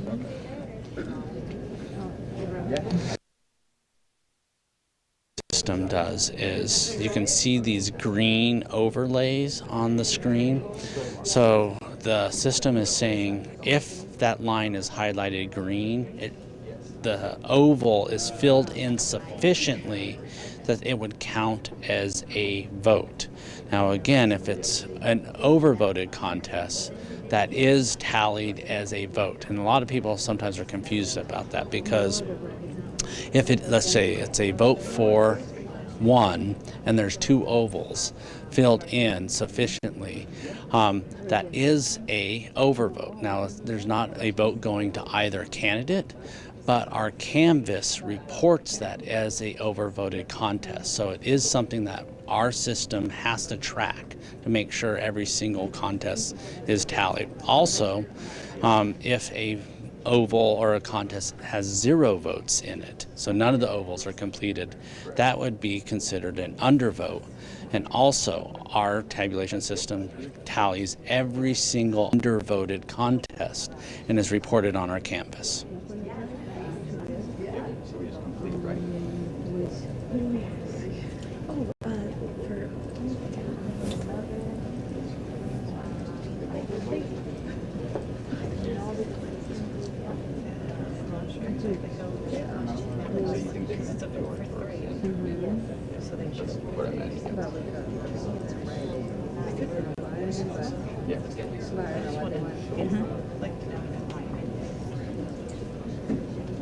Is it a question about my end one? No, it's a question about the blank write-in line. Would you like us to reject it or just keep it as not qualified? Not qualified, I would say that blank line. I'm sorry, I missed the first part. That it's an overvote because No, it's a vote for 3, so it would be fine. Yes, so we can either leave it as not qualified or we can just reject it. So we leave it. I would say not qualified, it's just a blank write-in. yeah, because the first 2 would count. as legitimate records, right? Yep, So you want I us think to that's keep it fine. unqualified? Yep. Okay. Yep, They would only reject it if it was. right, yeah, let's vote for 3, yep. Yep, thank you very much. Oh, thank you very much.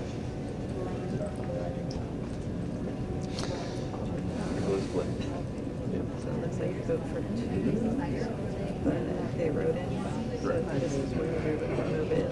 Unless they crossed it out as well.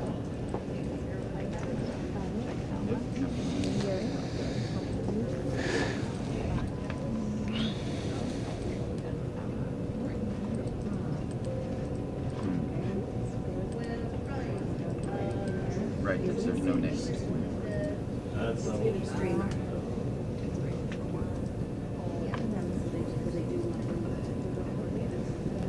I mean, they filled in the ovals, but there's no names, right, so.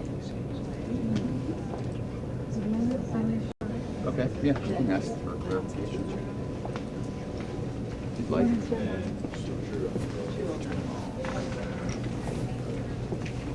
But not qualified, and then also, or just leave it as it is. It would be a not qualified, it's just an open vote there, yeah. So you have to resolve it to something. As not qualified. Good question. Good learning. So then that way it will be an open vote. You don't want to reject it, yeah.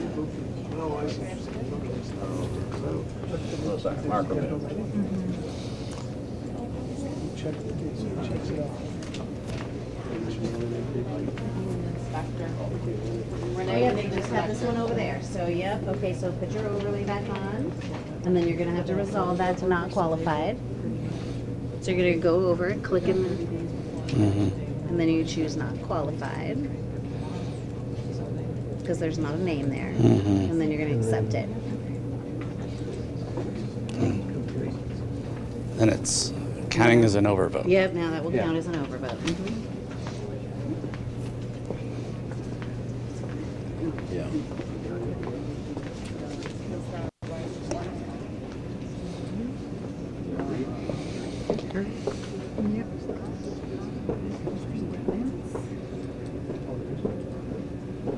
Nearly back.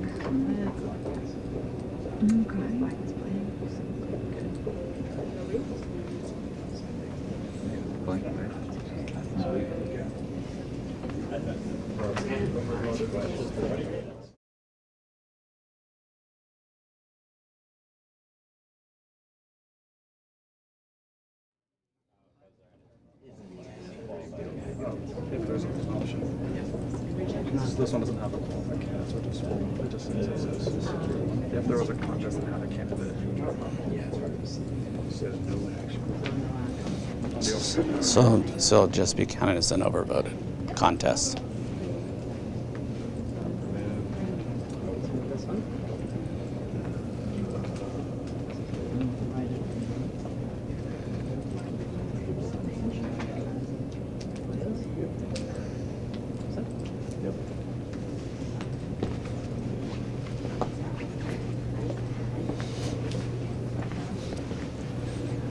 There's a write-in, so go ahead and click on there and see.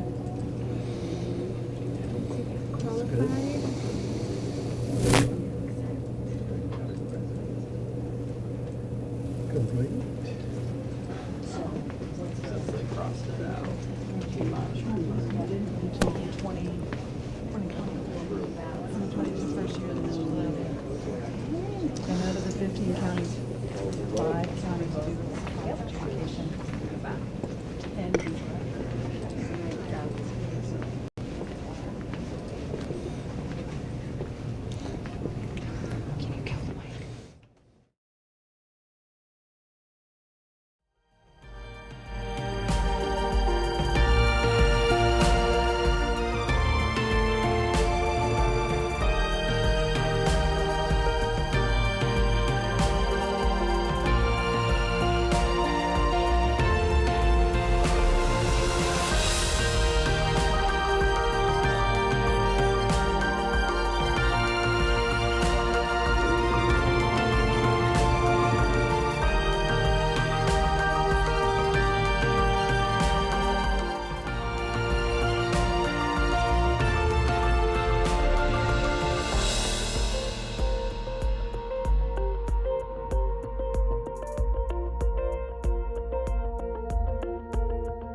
Okay, so we have finished the adjudication testing, and we're now generating the results report for our system. Once that's finished, then we'll be able to review the report and compare that with the Secretary of State's predetermined results, determine if we've passed.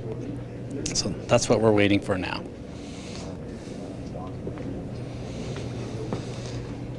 Once we get those results reports ready, and we'll go back to the table where we reviewed the 0 reports this morning, and then I'll come back to you live at that point in time.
fine.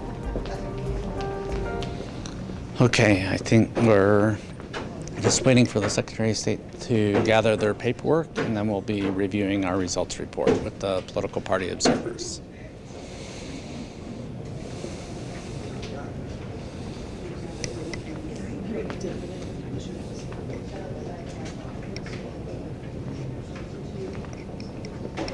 We'll do that over here at the same table we started this morning.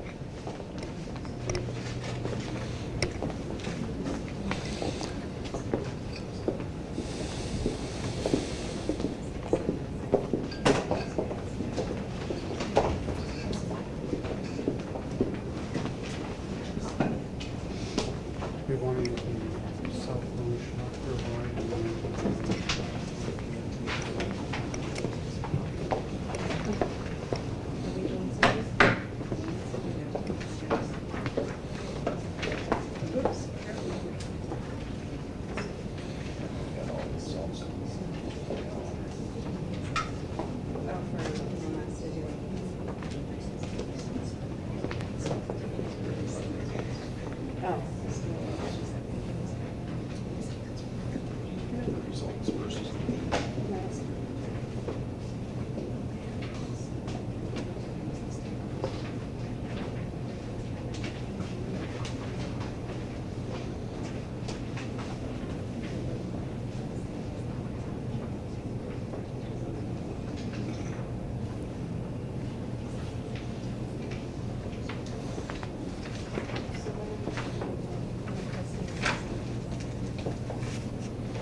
There's all these little roads that go through the, there's like this.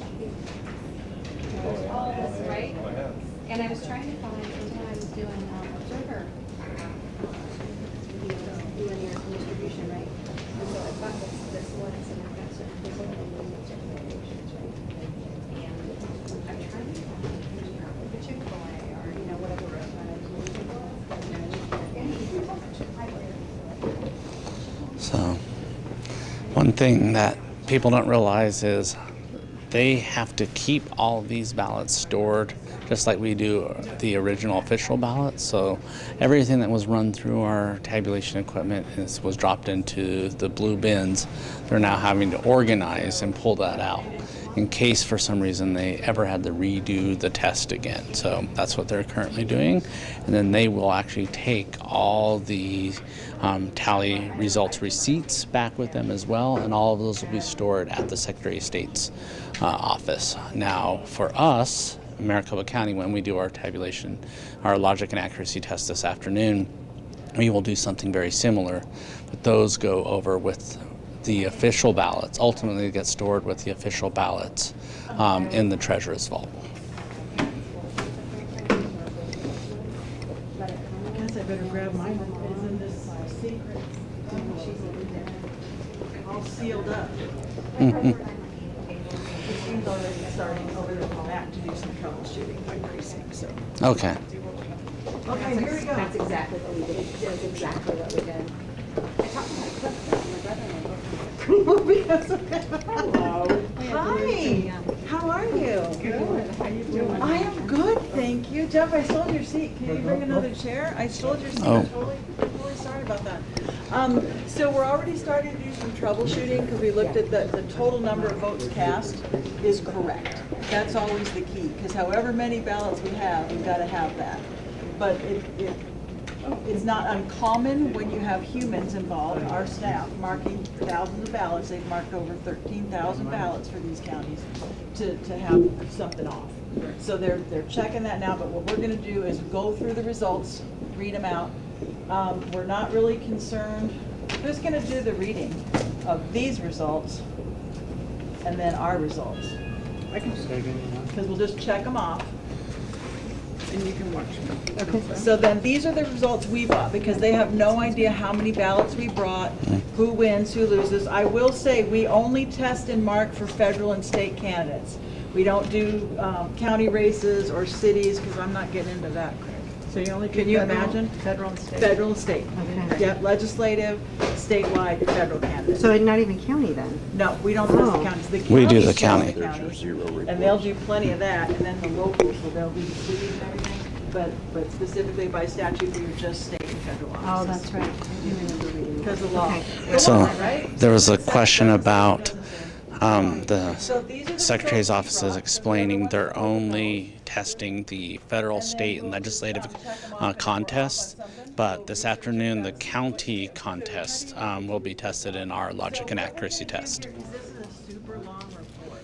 Yeah. So what you're gonna do, this is the number that we're hoping matches. That's gonna be the total ballots cast. So you're gonna check that, and then you're gonna get up here and you're gonna just read Gallego. And then if there's an official write-in, we would read that, but then you're just Or gonna you read can these put it on the numbers here. table. So total write-ins, we're not too worried about total votes.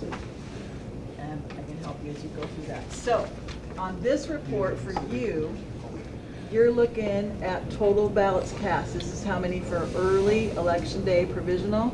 So that's the number. And that number should be 1,251 on both of your results. Okay, perfect. Then next up, U.S. Senate, Ruben Gallego, 363. So you'll just want to make a note over here, Craig, 363 and like an X, because that's one that we're researching.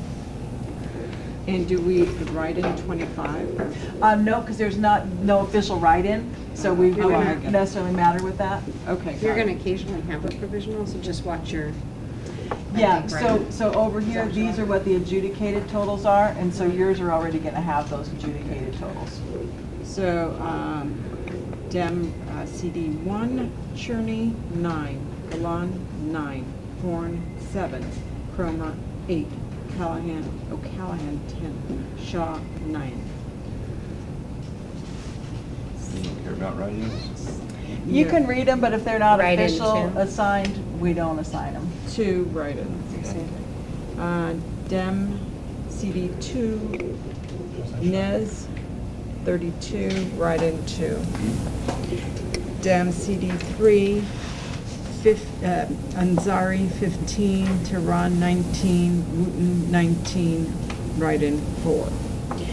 CD 4, Dem CD 4, Stanton 27, write-in 2.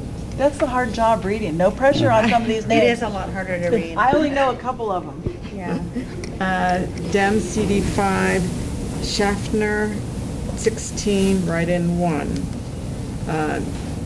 Dem CD 7, Karaha Wrong. 19. Wrong. Wrong. What? Wrong. He was saying the first name. Yes. I get what you're saying. Write-in 1. So 19 and 1? 19 and 1, Got it, yes. thank you. Dem CD 8, Witten 61, write-in 4 for a total of 65. Dem CD 9, Smith 113, write-in 6, a total of 119. Dem District 2, State Senator, right? Judy Schwiebert 15, write-in 1. Dem Craig's got the easier one here, because I did highlight yours on the end there. That was a little easier.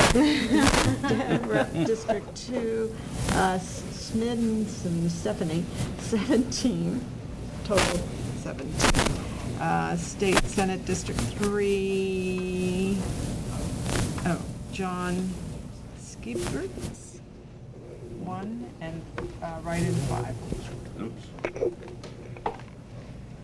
District 3, Richard, 25. Why does it have, Which one? yeah, what is this? Why is this candidate, no candidate, and then this one has candidates? That's These are confusing. write-ins here. Oh, those There's are no- write-in. There's no There's candidate. never- Jared regular has a candidate. 1. Oh, write-in and 6. Write-in 6, so that's the total write-ins. Yeah. So that's okay, because we're looking for this one, for ski route at 1. So that's the total, so we're So good there there. were no. The report's kind of weird. Oh, there were 5 that Not were not qualified. qualified. Yep. Oh, I see how to read that. Yep. Okay, thank you. Okay. District 3, Richard, 25, write-ins 3 for a total of 28. District 4, Christine Marsh, 8, write-in 1, total of 9. District 4, Butler, 7, Grisham, 7, write-ins 2 for a total of 16. District 5, Alston, 26, write-in 2 for a total of 28. District 5, Sarah Allegory, 10, 15, Lucking, 10, Marquez, 12, Dory, 19, write-in 3 for a total of 59. District 8. And if there's zeros for candidates, then we'll just skip those. Zeros. Yeah. Okay, thank you. I'm not gonna make you read all those for zeros. District 8, Connolly, all of them are zeros. Connolly, Garcia, Mendez. Yeah. Why is that? Just no votes on those precincts, like we just tested certain precincts, because they have like 906 precincts. Okay, so it's gonna- moving forward, do you want to put District 9 total zeros? So I don't have to read out the names? Yeah, you could, yeah, if there's zeros, we're not gonna worry about it. District 9 total zeros. Yep. District 10, we have Robert Doyle, 13, 1 write-in for a total of 14. District 10, Hunter, 14, 5 write-in for a total of 19. And then we have Stephanie, 0. Oops, Well, what, Do we have? qualified? I got LD 11. That's my next one. Okay, so these We have have, totals here. Oh, But they're not He's not qualified. qualified? Maybe that's. Yeah, so they're not qualified write-ins? How do we So, know? 'cause- Oh, not yeah, qualified. I Yeah, got it had Stephanie Simmons and then not qualified as write-in. So then Okay. your next one is gonna be Catherine Miranda. Catherine Miranda, and 11, 13, write-in 2, total 15. District 11, Janelle, 5. De Los Santos, 11. Reese, 8. Write-in 3 for a total of 11. District 12. Epstein, 31. Write-in 2, total 33. District 12. Contreras, 32. Travis, 31. Write-in 5, total 68. 13. Senator Winters, 26. Write-in 1, 27. Dems, District 13, Gonzalez, 24, Reese, 24, write-in 4 for a total of 52. So it looks like we got a bunch 14 of is zeros 0. again. 14 is zeros, 15 is zeros, 16 is zeros, 16 is zeros, and then we go to 22. Diaz is 9, Sun is 8, 1 write-in for a total of 18. Yes. 22, Shavira, Contreras, Lupe, 10, Luna, 8, Munoz, 7, Win, 9, write-in 2 for a total of 36. 23, Fernandez, 18, Lugo, 16, 0 for a total of 34. District 23, 21, Holmes, 21, Rosales, 22, Sandoval, 23, write-in 1 for a total of 67. Senator 24, Garcia 18, Ortiz 22, write-in 1 for a total of 41. 24, Abedia 23, Hernandez 22, Amarillo 27, write-in 3 for a total of 75. District 25. Got a write-in of 6. 6, that's right. Okay, 25, we have O'Lear, 39, 7 write-ins for a total of 46. 26, 0. 0, and then we go into District 27, Abbott, 10, for a total of 10. And then Howard, 10, and write-in 3 for a total of 13. District 28, write-in of 4. 28, Fike, Barbara Fike, 7, write-in 3 for a total of 10. District 29, Stafford, 26, and write-in 1 for a total of 27. District 29 continued at Ochoa, Martinez, 26, Tom, 27, write-in 4. Write-in 4? Yes. Got it. For a total of 57. District 30, Morgaine, 31, write-in 1 for a total of 32. And then Timberlake, 33, write-in 3 for a total of 35. Is there an I have a 2. unqualified one in there? 2, did I say 33? Oh, did you say 2? Oh, I thought you said Oh, you did say 3, I heard 3. I'm so Okay, that's sorry. fine. That's all right. Got it. You're doing a great job. This is the hard This part is with our- all the yeah. reading. I'm so tired and hungry. Okay, court prompt. So we are currently on page 17 of 136 pages. So this will take a little while as we go through and review all of these results. So I'll come back here in a few minutes when they get a little bit further along. When I look up the map.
25, write-in 3.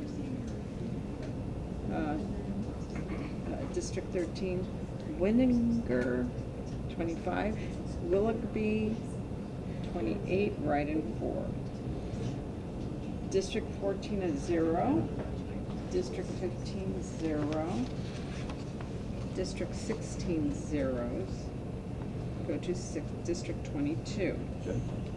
Robinson, 20, 0 write-ins. Then Griffin, 20, Jones, 19, write-in, zeros. District 23.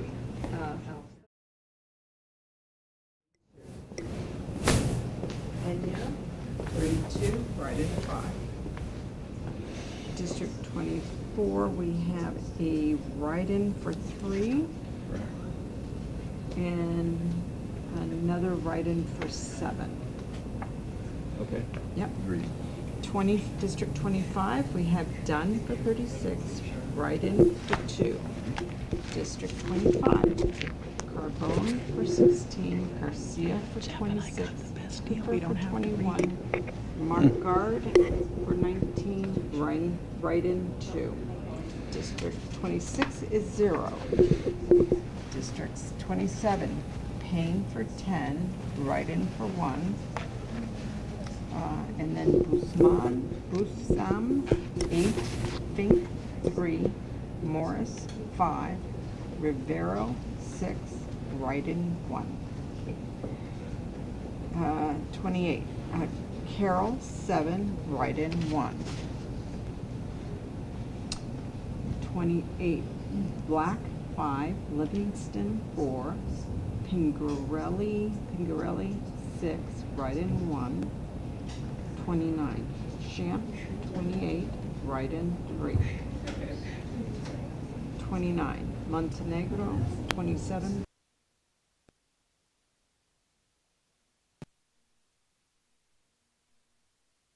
For 1. 30,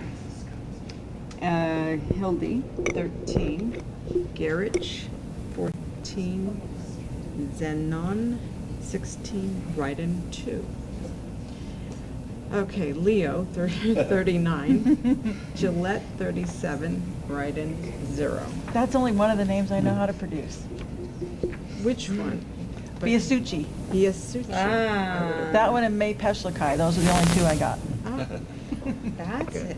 Good. I'm impressed. So one of the things, continue. So one of the things they're demonstrating is with this many candidates on the ballot, it can be a little bit difficult to pronounce the names. And imagine when we're programming all of our accessible voting devices and having to get the phonetic spelling correct in the audio files. Sometimes that could be a little bit of a challenge for us as well.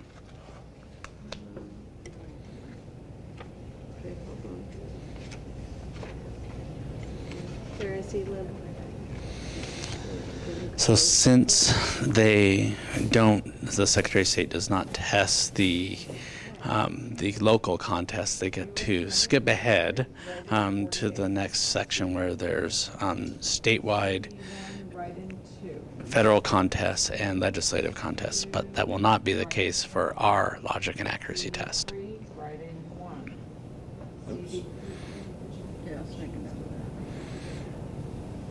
Continue. Yep.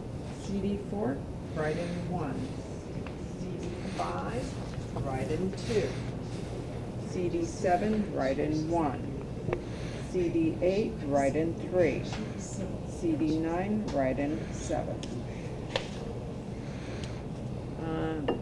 District 1, write-in 1. 2 and 2, I'm 0. sorry. Oh, no. Sorry. 2 is 0 is what I guess. Thank you. I'm sorry. District 2, 1. Oh, is it? Yes, for the state senator, District 2 Oh, is... state representative. State representative is 0. Oh, okay. I do have 1 for state senator and then 0 for state rep. That's right. Okay. All right. State senator, District 3, write-in 5. State senator, yeah, agreed. State rep, District 3, 6. State Senator, District 4, 2 write-ins. State Rep, District 4, 2 write-ins. State Senator, District 5, 1 write-in. State Rep, District 5, 2 write-ins. State Senator, District 8, okay, those 8 zeros. 8s are zeros. 9s are zeros. And then we're going to go to 10. Okay, great. State Senator, District 10, write-in 2. State Rep, District 10, write-in 4. State Senator, District 11, write-in 1. State Rep, District 11, 0. Great.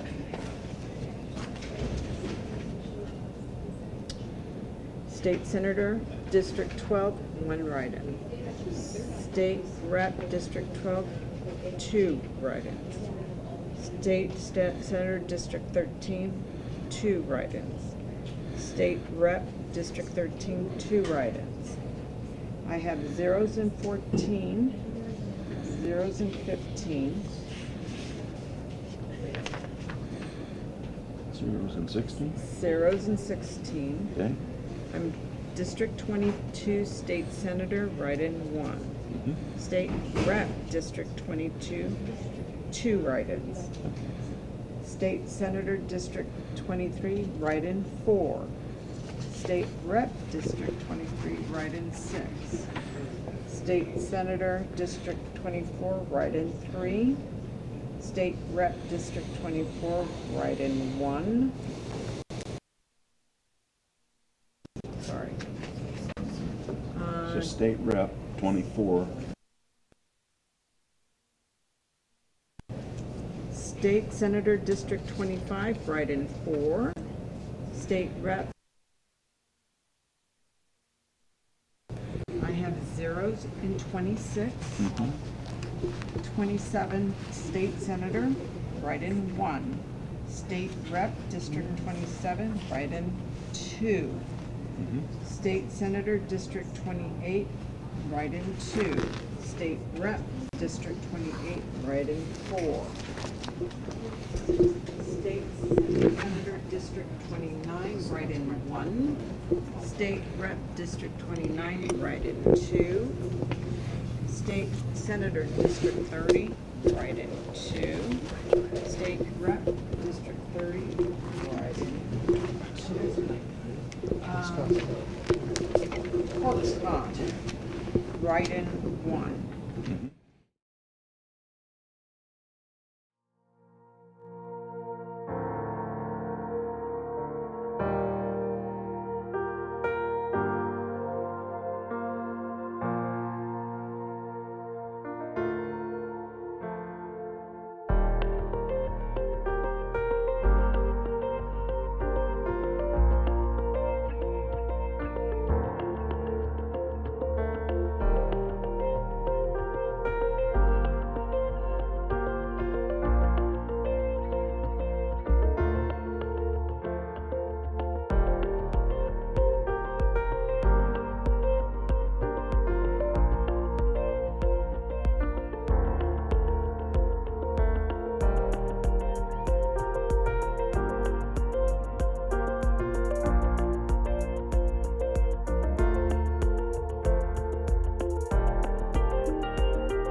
show that to you.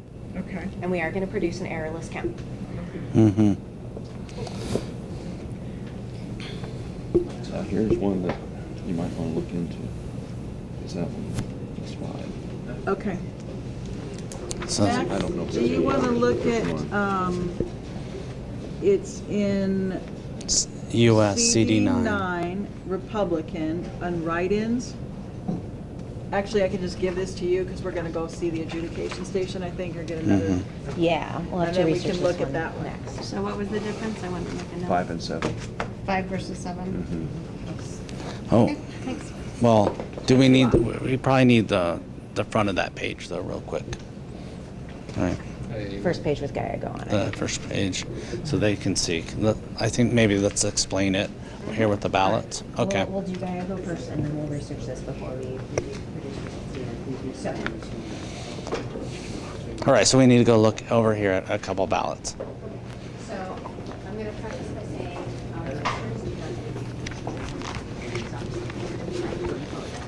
adjudication training to our testers. Here are the 2 ballots. We have the physical ballots here.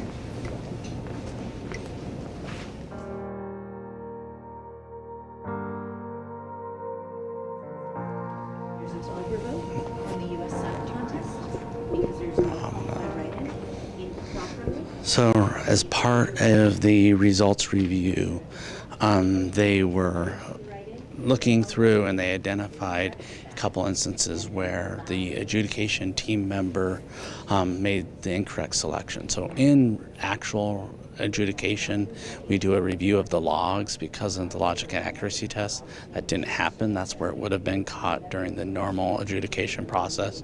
So we're going to follow, it's very similar to what we would do during the actual adjudication, is show the boards, they are always able to go back and look at the digital image of the ballots.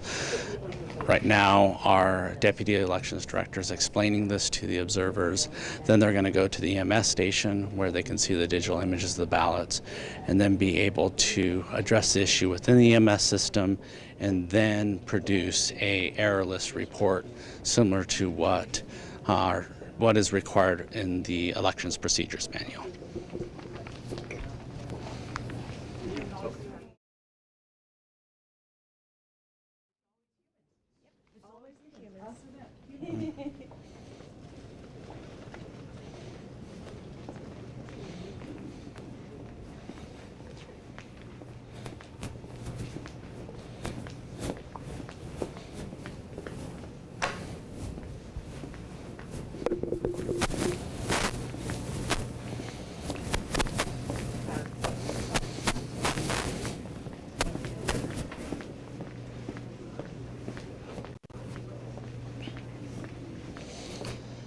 So what you're able to see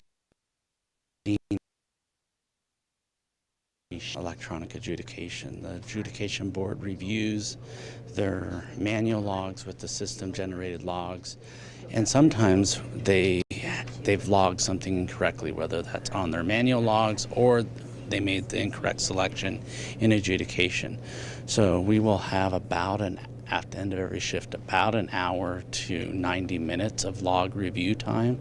So, and when that happens, we are able to bring up the 2 ballots, show those the images and then their logs, and then the adjudication boards as a team would make a determination which is correct. Is it the system generated log?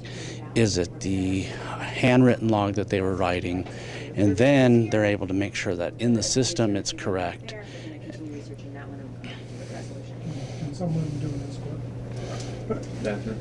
Oh, to the restrooms? Does anybody else need a restroom break?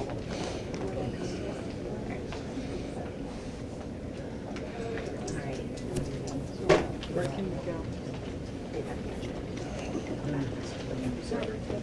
You can go over here if you wanted to go sit.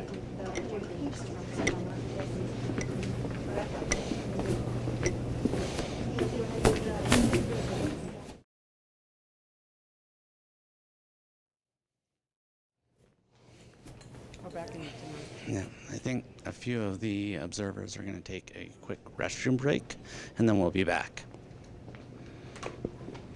Scott's How you doing, Scott? Good.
These two have write-ins that would have gone to adjudication for both being write-ins and overvotes.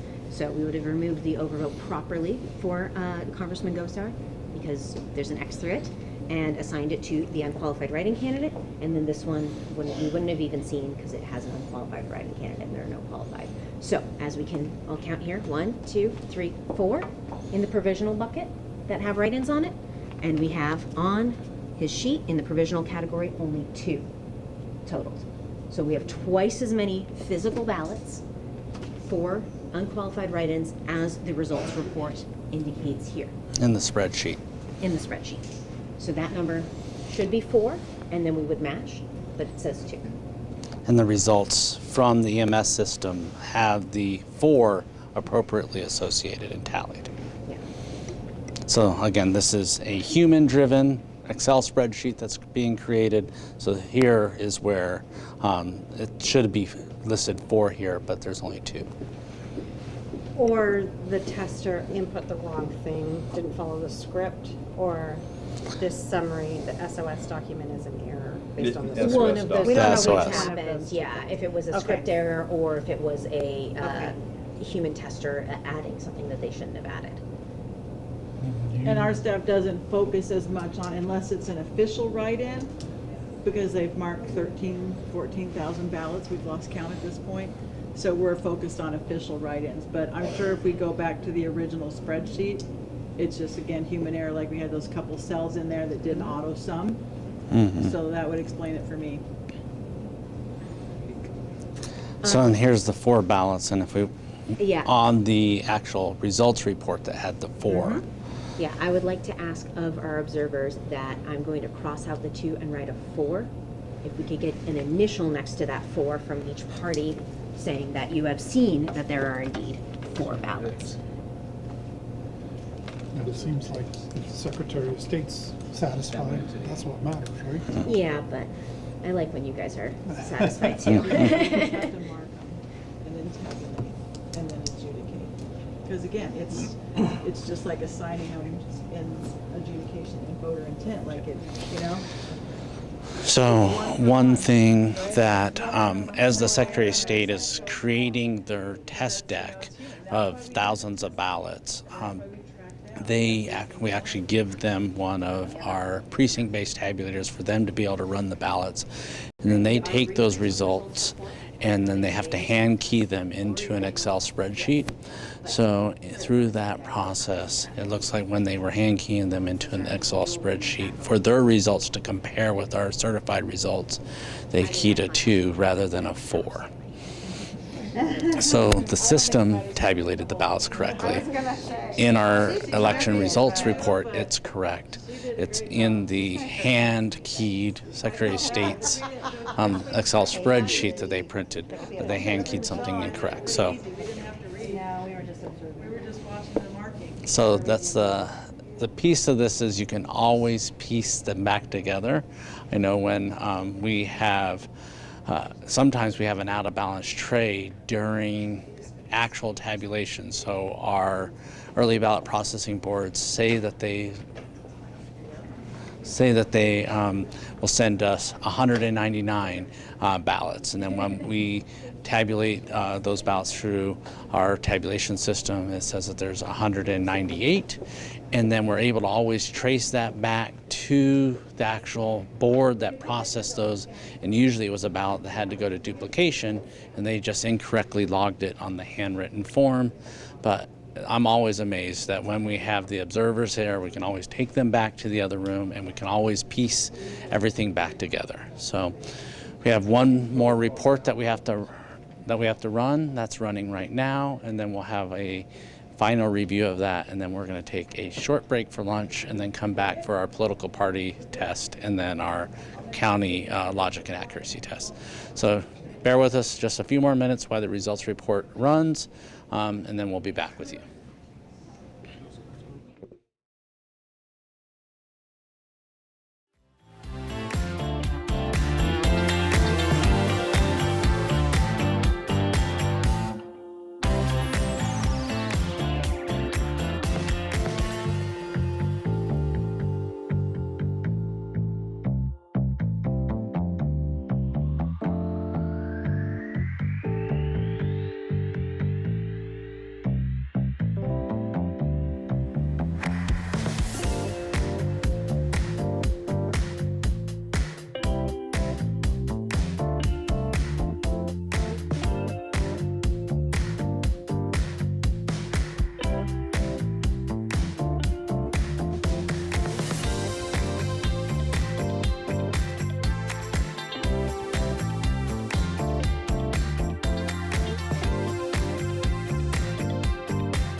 we're ordering Chick-fil-A, and I said I want in on that. High level.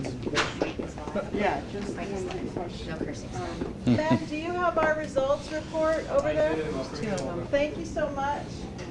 I remember this number. Yeah, that's really the key, because if you get that number, if that number doesn't match, there's no way results are gonna match. Thank you so much. Okay, 1,251. we still have 1,251. And then we want, Ruben Gallego, 361. Are we good with that, Greg? And 25 write-ins. And then, which one was the other one? CD9? And Libertarian. Yeah, I think that's right. No, it was the Republican. 5 versus 7. That's my notes say. There we go. Okay, hold on.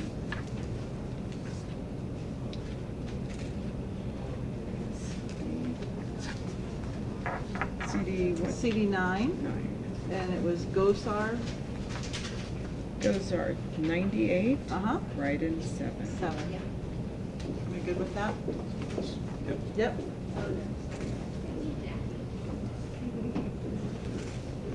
Okay, so do you agree you have perfect 100% match results?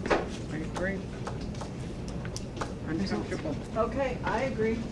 Congratulations, Maricopa County. Thank you. So we just successfully passed the Secretary of State's logic and accuracy test. So after, they're going to go through and sign this certificate, and then we're going to break for lunch and then come back for the political party test.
Hi, everyone. Fill the ballot here.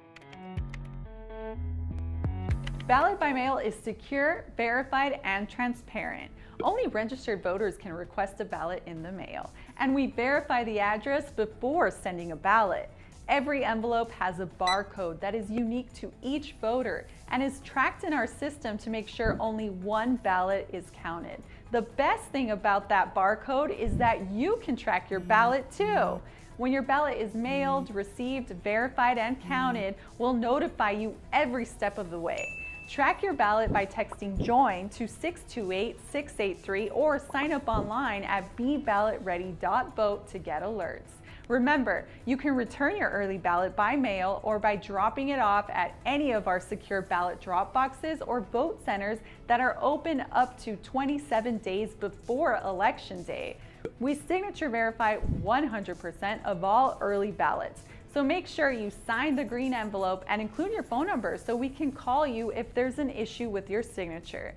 We have multi-level checks to make sure only ballots with valid signatures are counted. After signature verification, your envelope is opened by 2 people of different political parties. This happens under live cameras that you can watch right on our website, maricopa.vote. Learn more at beballotready.vote.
Welcome back. I hope you were all able to get a little bit of food. We all took a little break and got some lunch.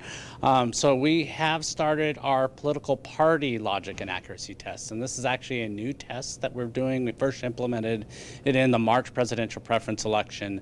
So what that entails is the political party, the county chairs are provided, each of them are provided 10 ballots, 5 early voting ballots and 5 election day ballots.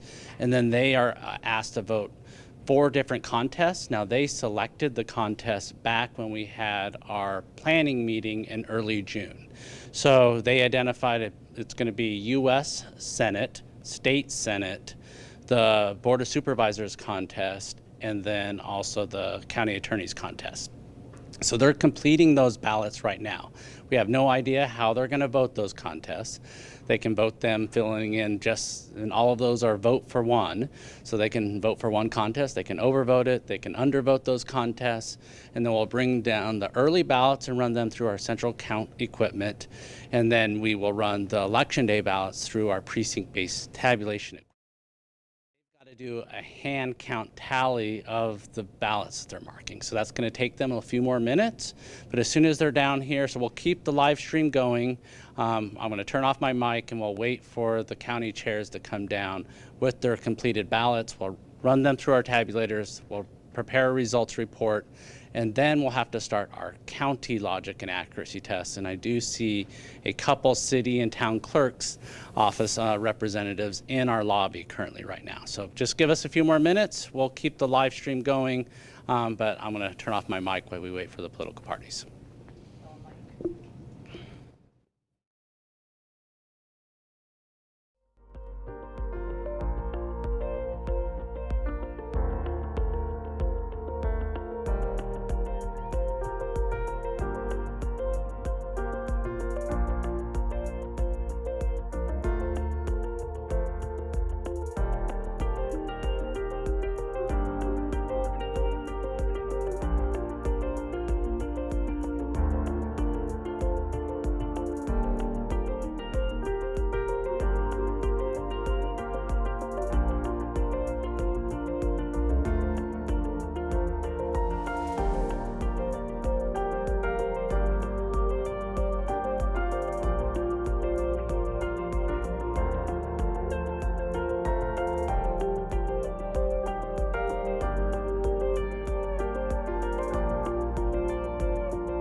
Okay, so the county chairs have returned. They have their completed ballots. So we are running a zero report right now, so then we can compare those zero report to make sure that we have no results currently in our election management system. And then we'll have the county chairs review those zero results, and then we'll have them feed in their ballots so they can, if on the precinct-based tabulators, feed in the ballots themselves. And then we'll have one of our team members run the ballot through our central county equipment.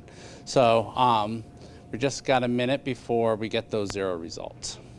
So care to tell us exactly the ways that you voted? Anything tricky or unusual?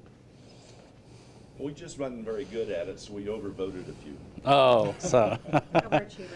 Yeah, so, well, and as I mentioned just a few minutes ago, so the 4 contests that were selected for this were actually selected by the county chairs in early June, and they were U.S. Senate, State Senate, County Board of Supervisors, and the County Attorney's contest.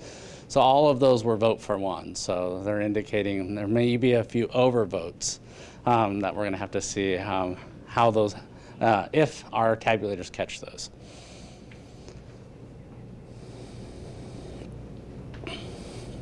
And then, Chairman Berlin, you were not here when we did the this party LNA for the March presidential preference. You had sent a few representatives in your stead. Chair O'Neill, you were here for that, so you got to see this. Yeah. So what a thrill that you get to participate in this one.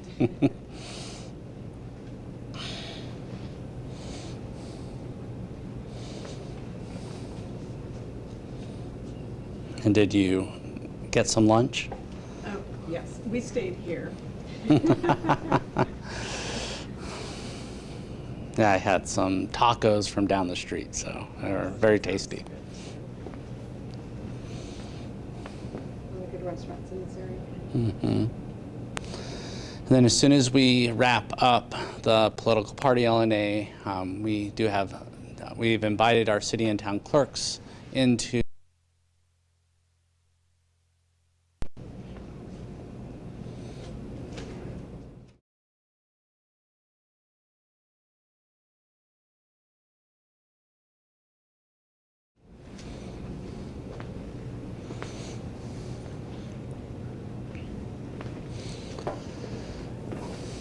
So do you have your observers squared away for going out to our 12 vote centers starting tomorrow? Yes, we are all ready to go. No, they're situated all throughout the county, and we have such a large jurisdiction. So ranging all the way from Buckeye to Northeast Scottsdale. Yeah, Aguila's election day only one. Yeah, but yeah, that's a far one out there, or Gawker Village, which you have to drive through to Pinal County, another election day only voting location.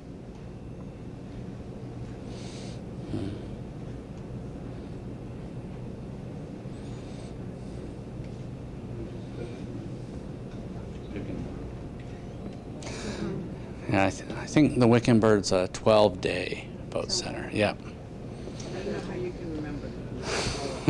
I stare at the map a lot, trying to look at where we need to find some additional voting locations. And I don't know them all, but I know a good number of them.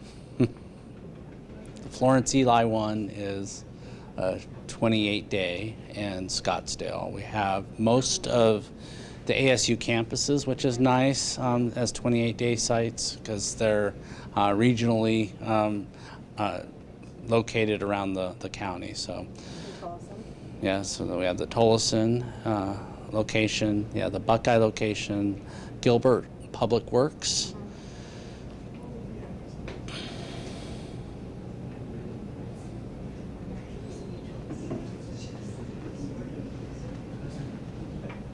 Just waiting on zeros. Yeah.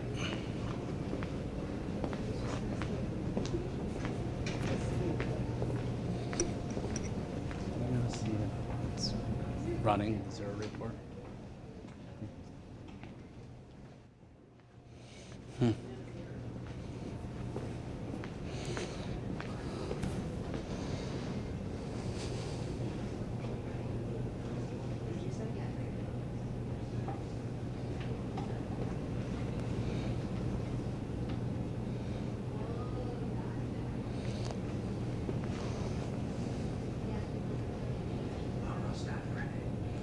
It's almost ready? Okay, all right.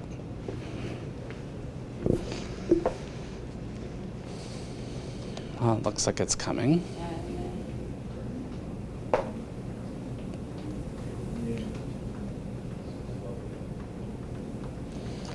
right, a whole nother review of the zeros. If you want to split it in half, maybe? Do you want to split it in half? Yeah. And you two review the first half and then, all right.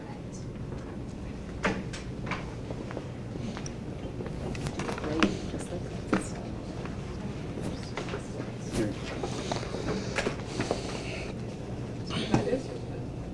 No, they just didn't put paper on it. It might be on this one.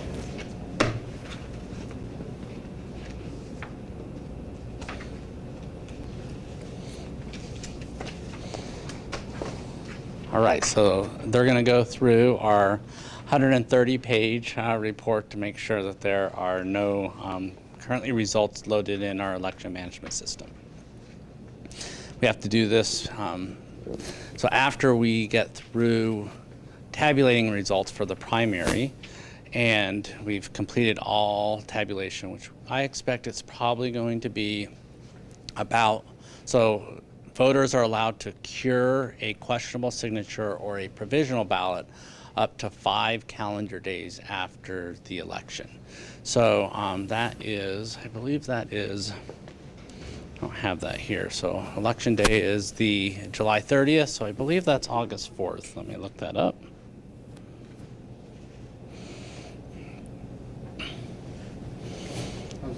Yeah, so August 4th is the last day voters would have to cure their questionable signature, or if they were issued a conditional provisional.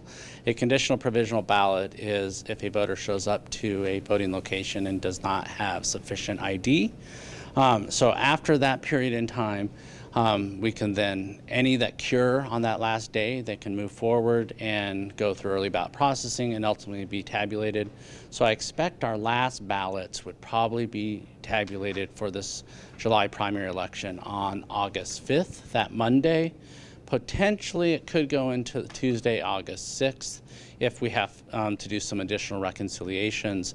After we've tabulated those results, we'll post final results on either that August 5th or August 6th, and then we'll have to actually zero out our tabulation equipment one more time and do a post logic and accuracy test. So hopefully the county chairs were listening to that and they know that they're marking off their calendar for August 6th or 7th for that post logic and accuracy test. And then if there is a recount that's triggered, so there's, in the state of Arizona, automatic recounts are triggered when there is a difference between the two vote getters for a particular seat of 0.5% or less. And because of that, we're anticipating that there's very high likelihood that some automatic recounts would be triggered and would have to do another logic and accuracy test before the recount occurs.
So who do you want to run the central county equipment?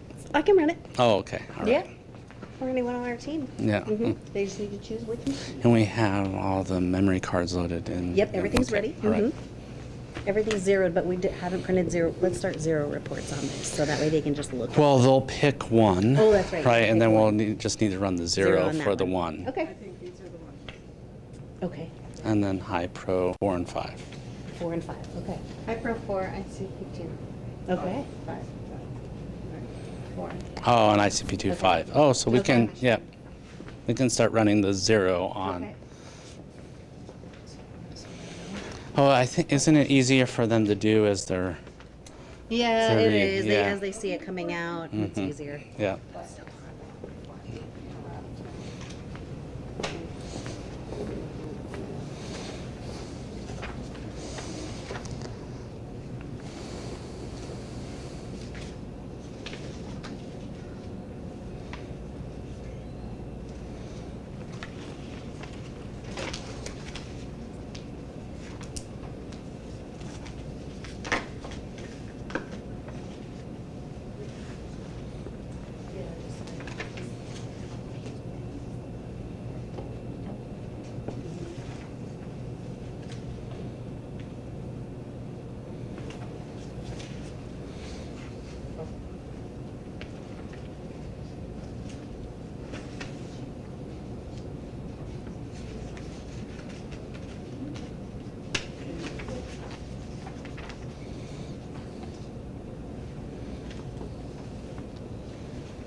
What page do you start at?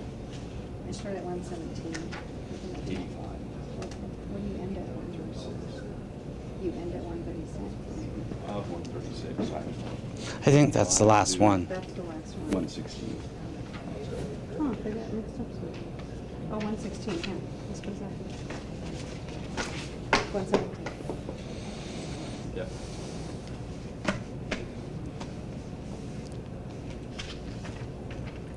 That's the biggest one. Yes, the biggest one. A lot of no scoring. A lot of shooting and no scoring. Basketball has all kinds of shooting. Oh, right. They score the 100s. It's like soccer. Like No soccer. shooting, no That's scoring. right. So Just you have lower back and forth. 84 at the end. We're putting them back in. Okay, so, Oops.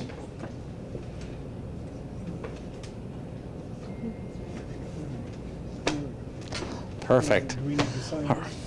Yeah, if we can sign and date.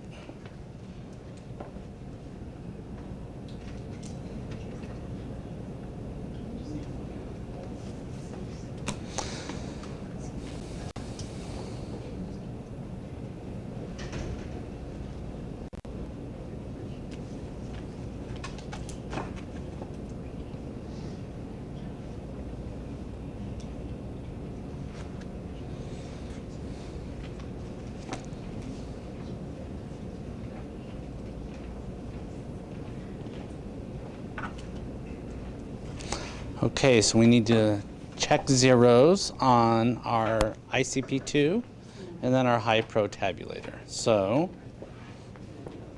if I can have one or two of you, or one from each, an R and a D, and we'll go ahead and. So we're going to just finish opening the poll so we can run the zeros.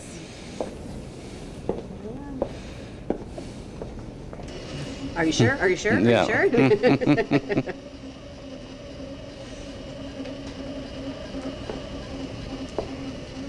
I'm a little tired of zeros. I know. Me too. It's easier to do it this way. While looking at the zeros. We can fix it later.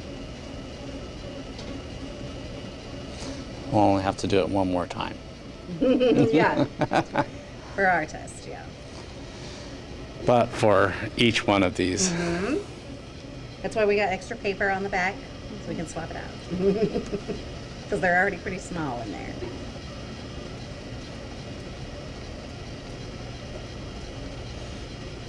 There's no panicking until you see the red stripe. Yeah. was weird. We had a couple during testing that didn't have the I red in the noticed middle. that, Yeah. That is not helpful at all. No, Definitely. but everybody knew what to do, so. Yeah. It doesn't cause a problem with the report, it just Right. delays things and. They don't have a heads up that they're going to need to That's right. replace. Right. That's right. But we do load a new tape before it goes out. Mm-hmm.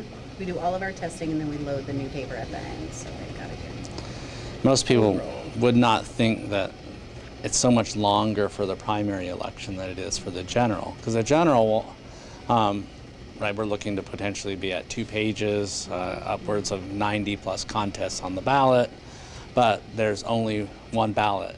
I mean, there's multiple ballot styles, but R's, D's, Libertarians, no labels, Green parties, they're all voting the same ballot for their precinct. Oh, right, so the totals, total sheet is smaller. Yeah. Compared to the primary. Yeah, 5 parties. Mm.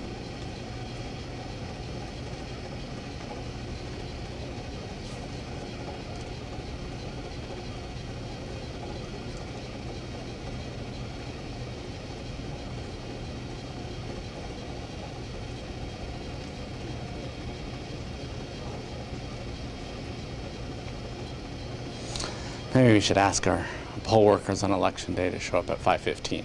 I know, right? Start this early. We might need to. This is a good, good observation there. We might need to start that tape early so people can be ready to vote at 6. As soon as you walk in, start this early. Yeah. Yeah. Set that up first.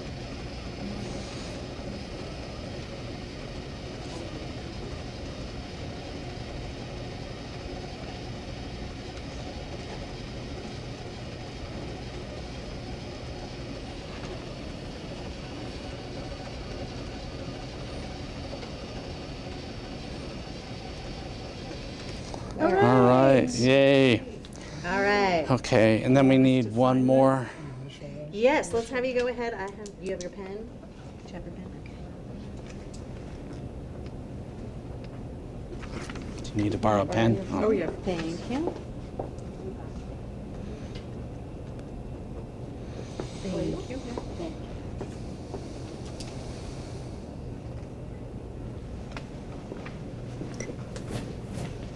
Thank you, sir.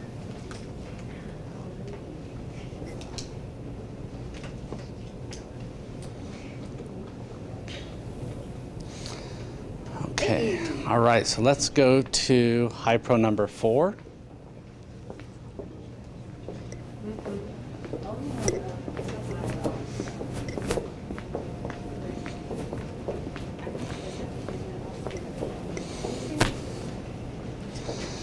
So these have been re-zeroed, so currently at batch 1 and 0 ballots accepted, and the average batch size is 0. So, all right. So, do you want to give the central count ballots or the early ballots to Renee, and she can run those?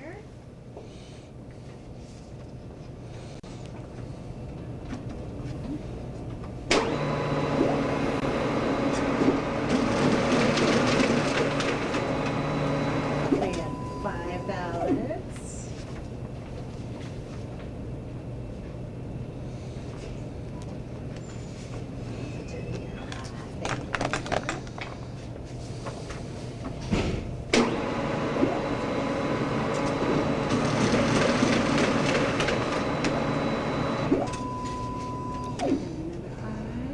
So, okay. Okay. Let's take now the election day ballots over And we'll put it to. back over.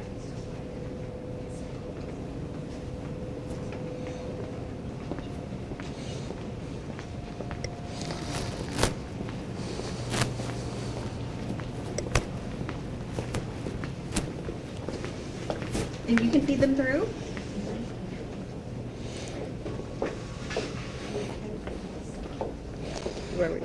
You shouldn't need to Oh. push anything unless it's blank or there's an overvote.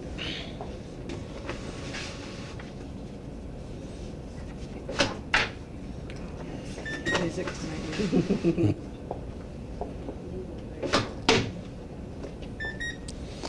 Probably for the zeros on the EMS. Just put it in upside down and on the Oh, back side. oh, So but then- here, this is alerting you to you have an overvoted contest. So as the poll worker, they would say you can scroll down on the screen to see more information, but it's, The ones we messed up. yeah. So do you want to return it to take a look at it, or are you fine casting it as is? Let's return it. You The one can, I messed up. yeah, We're so running this test, so they're all there, so this time. So we're going to, cast this time. this is going to happen again.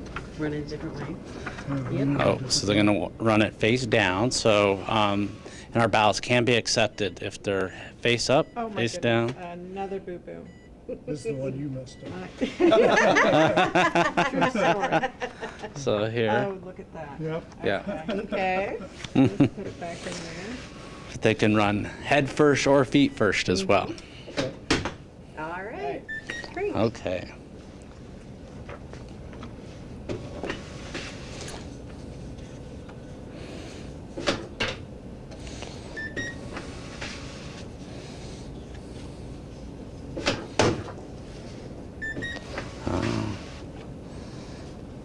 Oh, return it to an overvoted contest. Yep. Yep. Okay.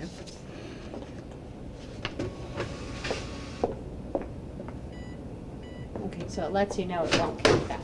Yes. That's right. Mm-hmm. The rest of the contest on the Right, ballot the will rest of count, them, but but not that. not that one. That's right.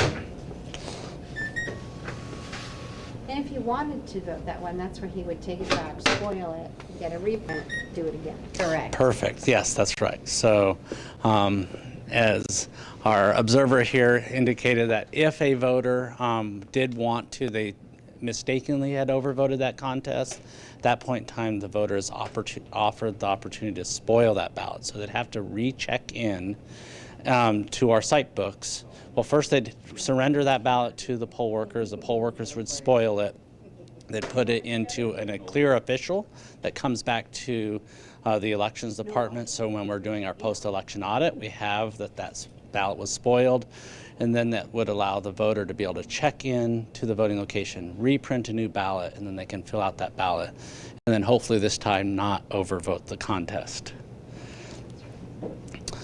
So we are currently then closing the polls, and then we'll be able to remove the encrypted memory card from the poll worker door, and then that's what we'll use to read in the results into our election management system.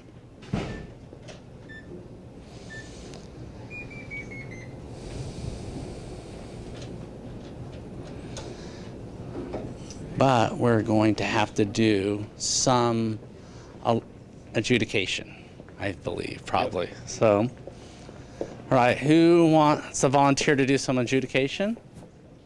Okay, awesome.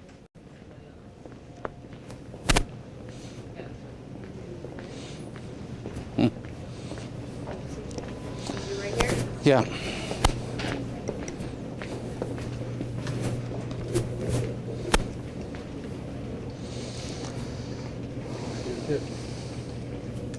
Do you want to adjudicate? No. Okay. Oh, Crystal and Michelle are. Okay. Great, sweet.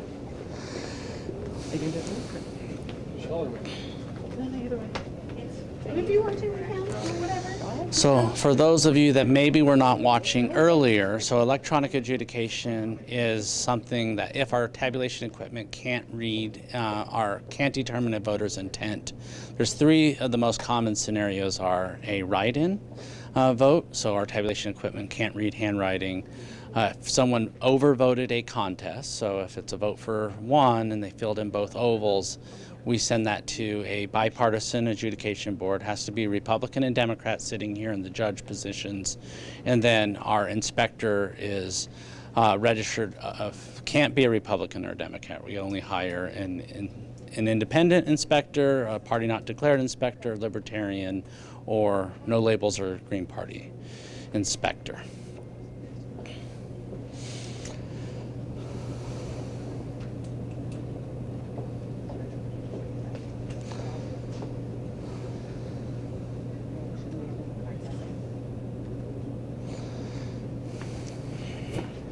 And then I think there were some overvoted election day write-ins.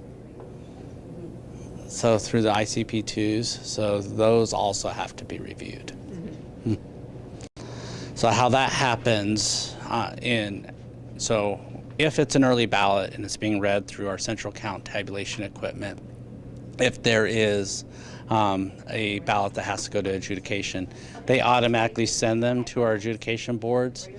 But on election day, because the voter has the opportunity to tell us if there's an overvoted contest or not and how they want us to infer their intent, we accept what they provide us, except for write-ins.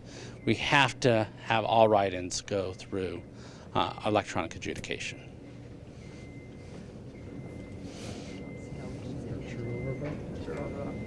So there's a true overvote here for that contest. So they will leave it as is. So the system highlighted both of those ovals green, meaning both were being counted and as being counted as an overvote. And here's an ambiguous mark. So a voter voted their ballot with a check mark. They did not fill in a sufficient portion of the oval. And that means it needs to go to the board to determine, can they determine a voter's intent?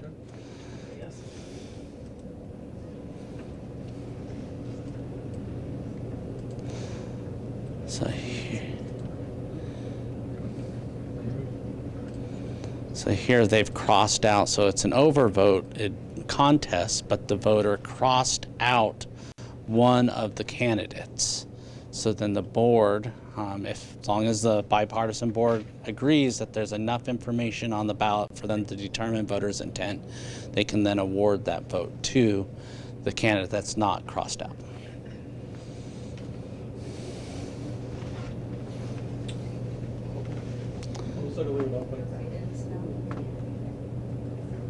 Okay, now we're going to be bringing in the election day write-ins. Yeah, close the program. And that was all the early ballots. That was all early. Okay. Now we're switching over to the card. So this you would only adjudicate write-ins if there are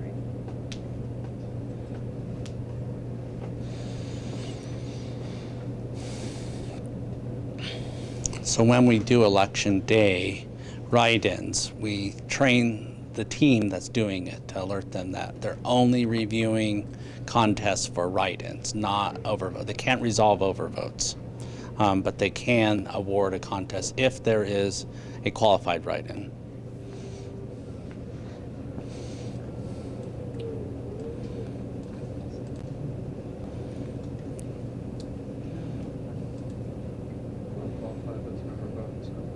And it's an overvoted, but yeah, so they have to just accept it, leave it as is.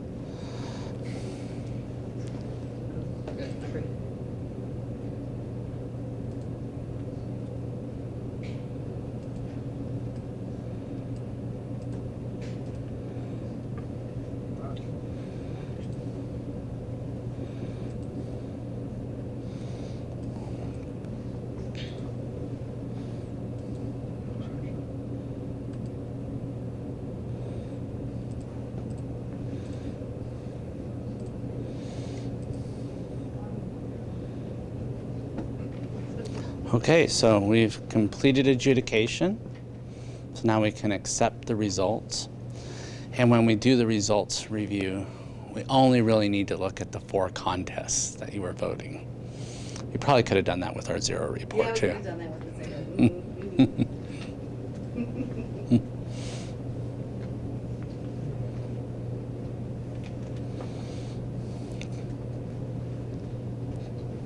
Thank you.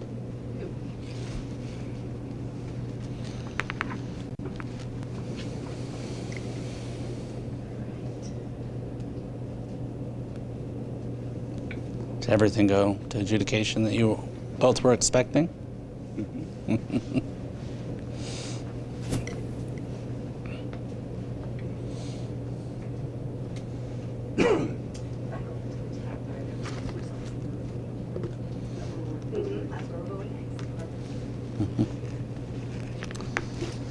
We want to go hang out over where we started.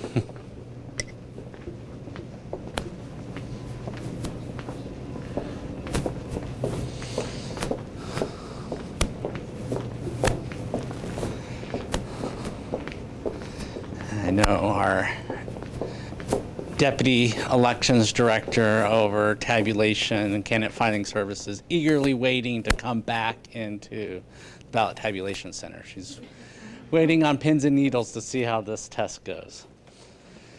She's not allowed in the BTC for this test because she was with our political party representatives when they were completing the ballot. So she has knowledge of what those results were, so we did not invite her into the BTC.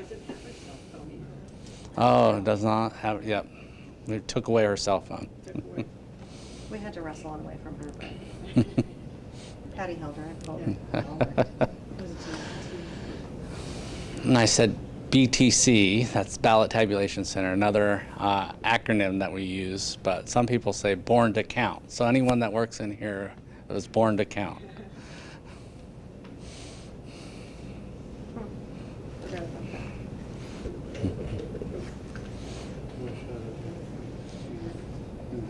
Instead of fill the ballot over here, you ought to get the count from Sesame Street. Oh, yeah. 1, 2, 3.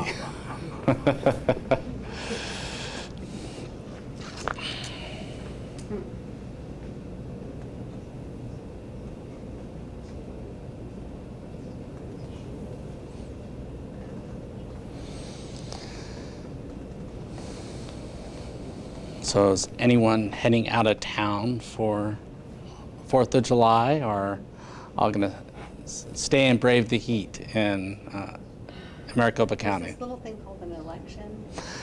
Yeah. Kind of have this thing. Yeah, pretty much everyone here is in town for the week. For the month. Like it or not. 2 months. Well, I think Month and a half. really all the way probably till December at this point in time. Especially if there is a recount in August.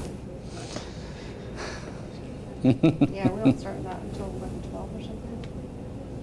Yeah, so the right now our projected date for the Board of Supervisors to canvass is August 12th. So after the results are certified, that's when we can go to court and ask the court to order a recount if we're within the automatic trigger. It is a little complex because if it's a local contest, the filing officer is actually the city or town clerk. So they have to work with the city attorneys to file in court. If it's a county contest, which we're the filing officer, then it's our responsibility to go to court and petition the court. So you actually have to file a court order for the recount, even though it's required by statute. That's correct. That's interesting. At the state level, Yeah. SOS has to. That's right. So there could be 3 different entities depending on which contests, if any, What if it's a federal trigger. contest? Yeah, so the Secretary of State is the filing officer for all federal, state, and legislative contests. Interesting.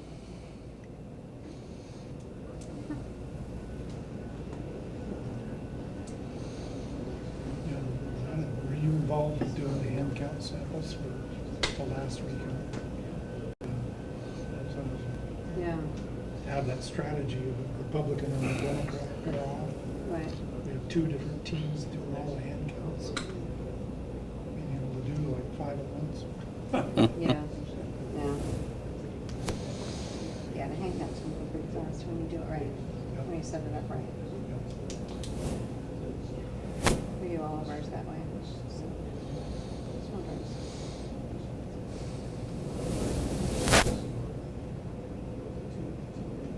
So I guess there will be 8 total contests we need to look at. 4 on the Republican side and That's 4 on the right, because Democratic it's side. primary, that's right. Yeah. Right. Well, but then the LD senators, each one of those. Right, state senator, Yes. Mm-hmm. it's technically a different contest. Yeah. Mm-hmm.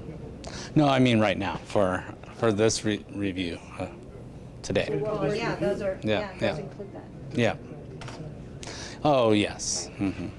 You don't have For the five for the ballots 4 for different state. precincts, yeah, you One just, ballot for a state. yeah, you guys selected different precincts. That's That's right. right. Mm-hmm.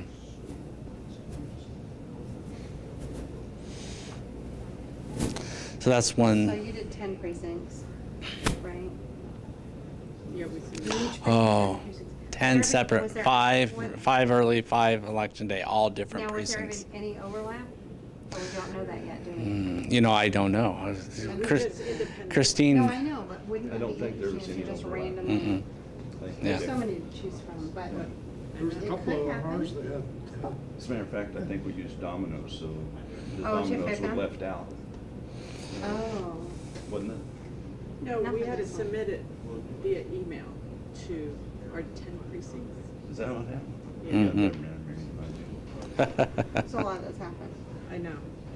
A lot happening. we did have a couple of ballots, or a couple of races where the state senator got 2 votes because they were 2 different ballots. So there must be some overlap. Oh, Oh. but for us, I think theirs were different.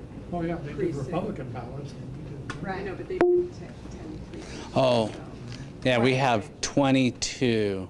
So because Maricopa County, right, and I think most Arizona residents recognize how large Maricopa County is as it relates to the other counties, other 14 counties throughout the state.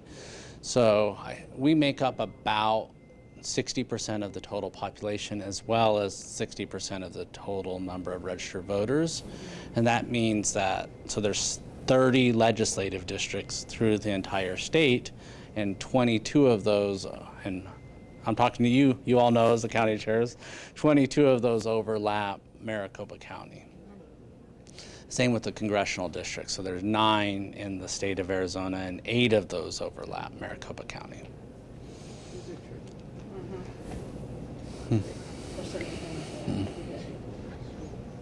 When I go to a state meeting, they say, oh, here comes the state of Maricopa. I was gonna say, We get the same we're thing. referred The to great as state- the great state of Maricopa, yeah. And it's not a compliment. No. But it's, It's not meant to be. No. but I understand the other county Oh, yeah. chairs I know. because they have their own set of rules. They have their Yes. own, you know, some of them are a legislative district that's spread around, you know, mountain ranges together. I Right. mean, they have, so I just let them say what they want. Because I could never explain our situation to them. They It goes would both never, ways, yeah. yeah, they wouldn't understand. But I know Coconino County, sometimes when we do our tours, we walk through the participants, how large we are is not only the number of registered voters, but geography-wise, and we're larger than 7 states. But then I'll show a map of Arizona, and I point to Coconino County, right? So that's where Flagstaff is, and it's like double the size of Maricopa County as far as a geographic. So Then, imagine the complexity from that perspective, Yeah. right? Right. And I then- think about election night, receiving sites, you know, how do they do that? Mhm. What does that look like for They their election deal with so directors? many nations. I mean, we have 5 of them, or 4 of them here, but they have like, you know, one inside another one, right? So it just. all right. Oh, the first. She'll bring the rest. Oh, okay. Oh, did we have to replace paper? Okay, so let's go ahead and get started with our results review. So I'm going to set this down. Yeah.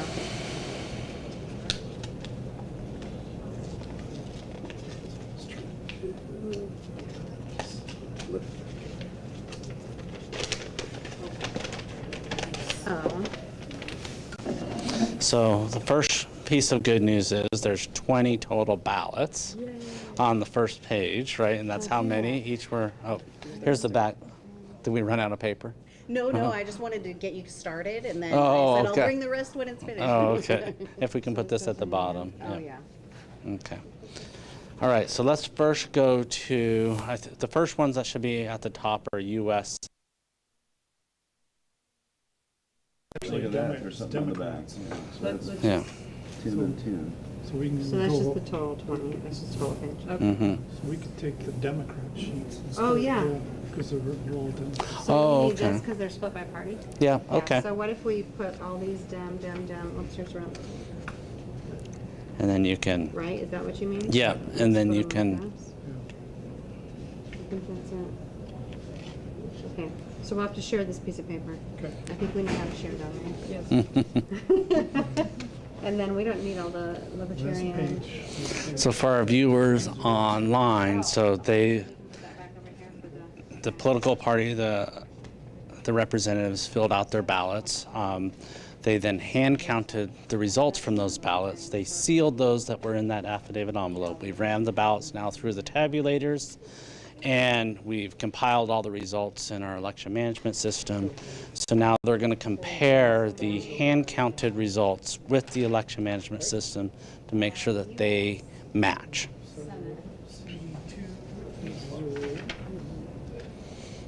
Senate. We should have, okay, so how many votes do you have for each person? So Yep. CD, Mark, 3, Yep. 2, Gene, rep. Good. These Okay. are all reps, okay. So that's good for that. So now let's go to, we Y'all have zero. District 10 for US Senate. So we're in rep.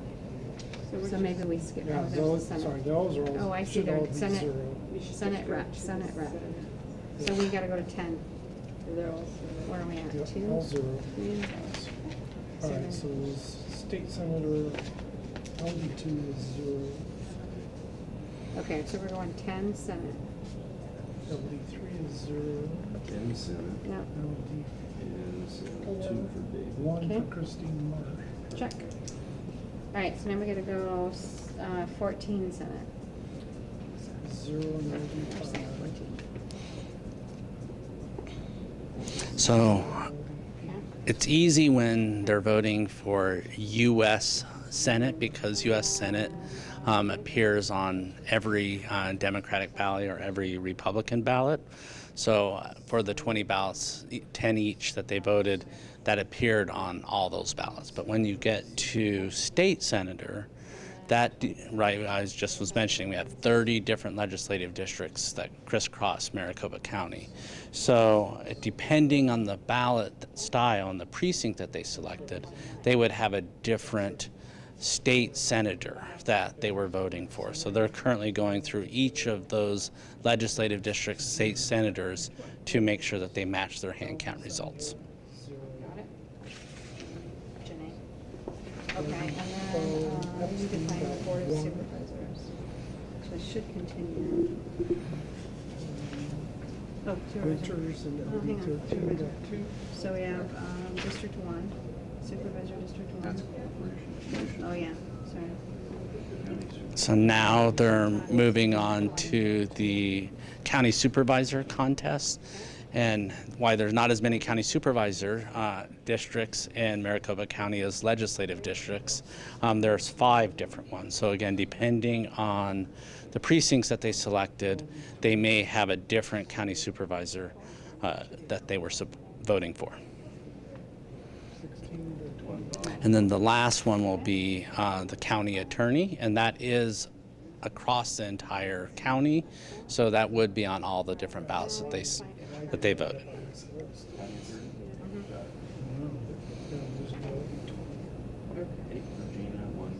Okay, so LD22 is 0. That's my total, and then we have the overvote. Oh, because one of them's an overvote. Does it show up as an overvote? LD23. Oh, it show up in the upper. Yeah. LD24 We were trying to find it within the is 1 individual. for Garcia, Nice. One overvote, and 1 check. for Ortiz. That's it? We had one more. LD25. We did, but it was on the early vote, I mean, on the election day, and you said, nope, it doesn't count. I Really? agree, it's an overvote. I don't care that it's So it's not another counted. one done. So- That's my red line. That's interesting to know, Okay, that the LD overvotes, 26 is in 1 terms for- of keeping track of overvotes, that only happens on the I know. early ballots. There's no tracking of overvotes on. No, there should have been. There should have been? Yeah, so, So because we only had certain votes that were counted. So oh, yeah, Oh, okay, that's probably, yeah, that's right. okay. That's right. And what happened was, is I LD27 thought I was is marking 0. Board of Supervisors, and I was really marking something Oh, else. some other, yeah, because Oh. Them all. Okay, So it all right, would be a non-vote, and then I went down and marked the appropriate one. okay. when you go from one precinct's ballot to the next, The order changes The slightly, so order I Yes. was going right to depending where I on thought how- it was, Right. and I wasn't paying attention. Yeah. Your eyes kept going the same spot, but that wasn't where it was for that next ballot. Yeah, depending on the district or how many candidates are, so sometimes it could push, right, one, Block or two. yeah, that's right. Yeah, you had one more candidate in that first column to something, and now all of a sudden everything kind of rolls a little bit. And then so we have a few Democratic precincts that have precinct committeemen that are on the ballot, and then I think right around 50 Republican precincts that have precinct committeemen on the ballot. Sometimes there's 20 open seats available, and so when that happens, then you need 20 write-in lines for those. So those, not only do you have the 20 named candidates, then you might have to have 20 named write-in, and so that really pushes everything further down onto the ballot. May want to dumpster dive in 5 to get the ballots out of the box. Oh, yeah. Can Christine come in now? Or are we waiting till they're finished? No, I think they're still doing. Okay. 27, 28, 29. She stopped asking, I was just wondering. Oh. She was like, where are you now? Where are you now? Yeah. I know, I said, she stopped asking. District 1, Navarro 5. Sure, she can say, oh, they did. Oh, District that's 2, why. 0. District 3, 1 for Valenzuela. District 4, 1 for Sandoval. And District 5, 5 for Guy. 3 for Guy. So. And attorney 10 for. So, okay. Probably. Card back in, I'm gonna print the results table so that they have it. So Okay. we've got it. All right. Perfect. Yep. I think let's go ahead and print it now. Yeah, I'm waiting, it's verifying election. Oh, okay. Yeah, that's Awesome. working. Mhm. So you would have a district that's not on here because the district, although it's part of the contest, it's not part of your precincts. That's what I think this, yeah. So that's why they would have Right. it missing from here. Right. But why would you have one that you There's- didn't vote? 20 wasn't on there, but it's on here. Yeah. Oh, that's weird. But the rest of them are ones that showed up in the report. We do not have 20. This is Do you have a interesting. 20 in your? Well, and it was just when we created the hand count tally. We didn't know, I think, exactly what ones you were going to select, but you didn't have a ballot that had that contest on it, did you? No, Okay. All right. I just wanted to make note. Okay, yeah. Notation of it. Oh, okay, yeah. All right. And no, we do not have 20. We would go from 16 to 22. Yeah, that's reversed with 2. Okay. All right, so do we sign these again? Yeah. Did you have any variances? We don't count it as part of No. So we had 0 variances, so that's great.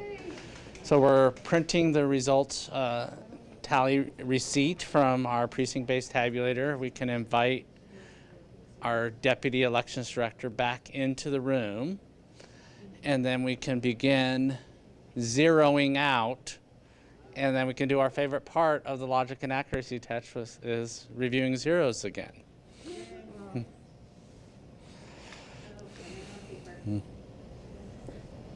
Having fun yet? Jamal, can we zero? Yeah, she can come back in and then let. Okay. You passed! Yay! I was watching the live stream for a while. I can't see anything from over there. I did, I came. Oh, okay.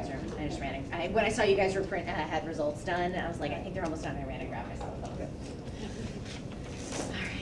All right, we just gotta re-zero it and set for the county test now. So, Yeah. What you want to do with? yes. Do you have 2 copies of results? No. No, just 1 copy. Oh, this is the 0. All right. You guys, ooh, sorry. Do you guys want a copy of these results and these results to take home? What you recall? I mean, we can scan them in and email them to you. Okay. We will scan these in. Is that okay, or do you? Yeah, no, that's fine. You don't want to walk away with another ream of paper? All right, well then, I left the mail tray upstairs that I had for this. Oh, once you have it, yeah. First thing you have to do is scan it. Right. That's exactly right. All right, I'm gonna take the ballots. Sure. And we need to get the ballots out of the Oh. thing. Never mind, I don't need to take the tabulator because we're gonna preserve it. Okay, so we're gonna take a short little break, and then we'll be back with our county public logic and accuracy test here in a few minutes after we re-zero and we begin that test. So thank you. Yeah.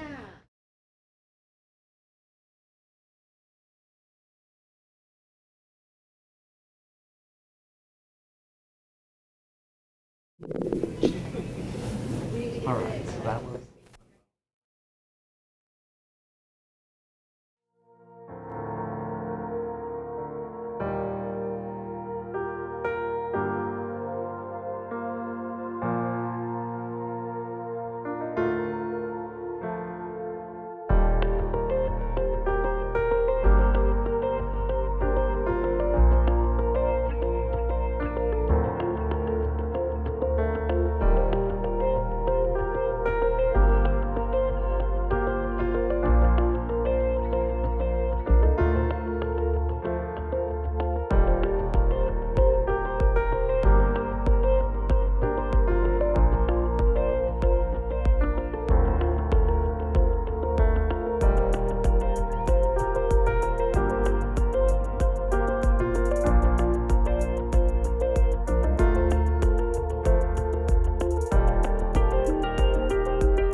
that.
Okay, well, welcome back to Maricopa County elections. So we've completed 2 of our logic and accuracy tests today successfully, and now we're on to the 3rd. So we are at the county's public logic and accuracy test. And what's really different about this is it's very similar to the Secretary of State's test that occurred earlier this morning. The only real difference is now we're including all the down ballot contests. So the Secretary of State only tested the federal contest, the state contest, and the legislative contest. And here now we're testing all the county contests as well as the city and town contests. So we do have a few representatives from our city and town clerk's offices here to participate in the logic and accuracy test, in addition to the county political parties. So similar to what we did this morning, they're going and verifying zeros on all of our tabulation equipment. They've already verified the zeros on the election management system report, and now they're verifying all of our accessible voting devices. So that's where we are. At the very beginning of this report, I expect it will take a few hours before we finish and complete this test. There's a lot of ballots that we have to run. We have over 18,000 different ballots that we'll be testing as part of this, and then we'll have to prepare those results reports. So I'm gonna leave you there, and I'll be back here in a little bit to just give you an update on our progress.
So we have finished running all of the ballots through both our precinct-based tabulators and our central counting equipment.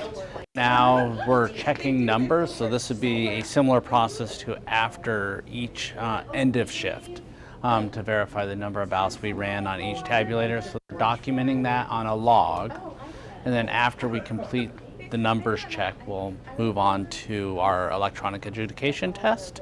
So any of the ballots that we ran through our central counting equipment that had an adjudication issue, we'll have review those on our adjudication station. So maybe a few minutes away from that part of the test, and then after adjudication, then the last piece will be running results and then comparing those results to our predetermined number that we ran yesterday.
We're willing to consider for the general. Are you willing to sign this one?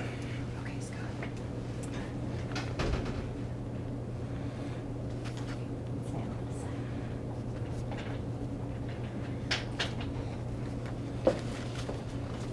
Do you want to read? Yes, I want to read, sorry. Do you want to sign the results? Sure. All right.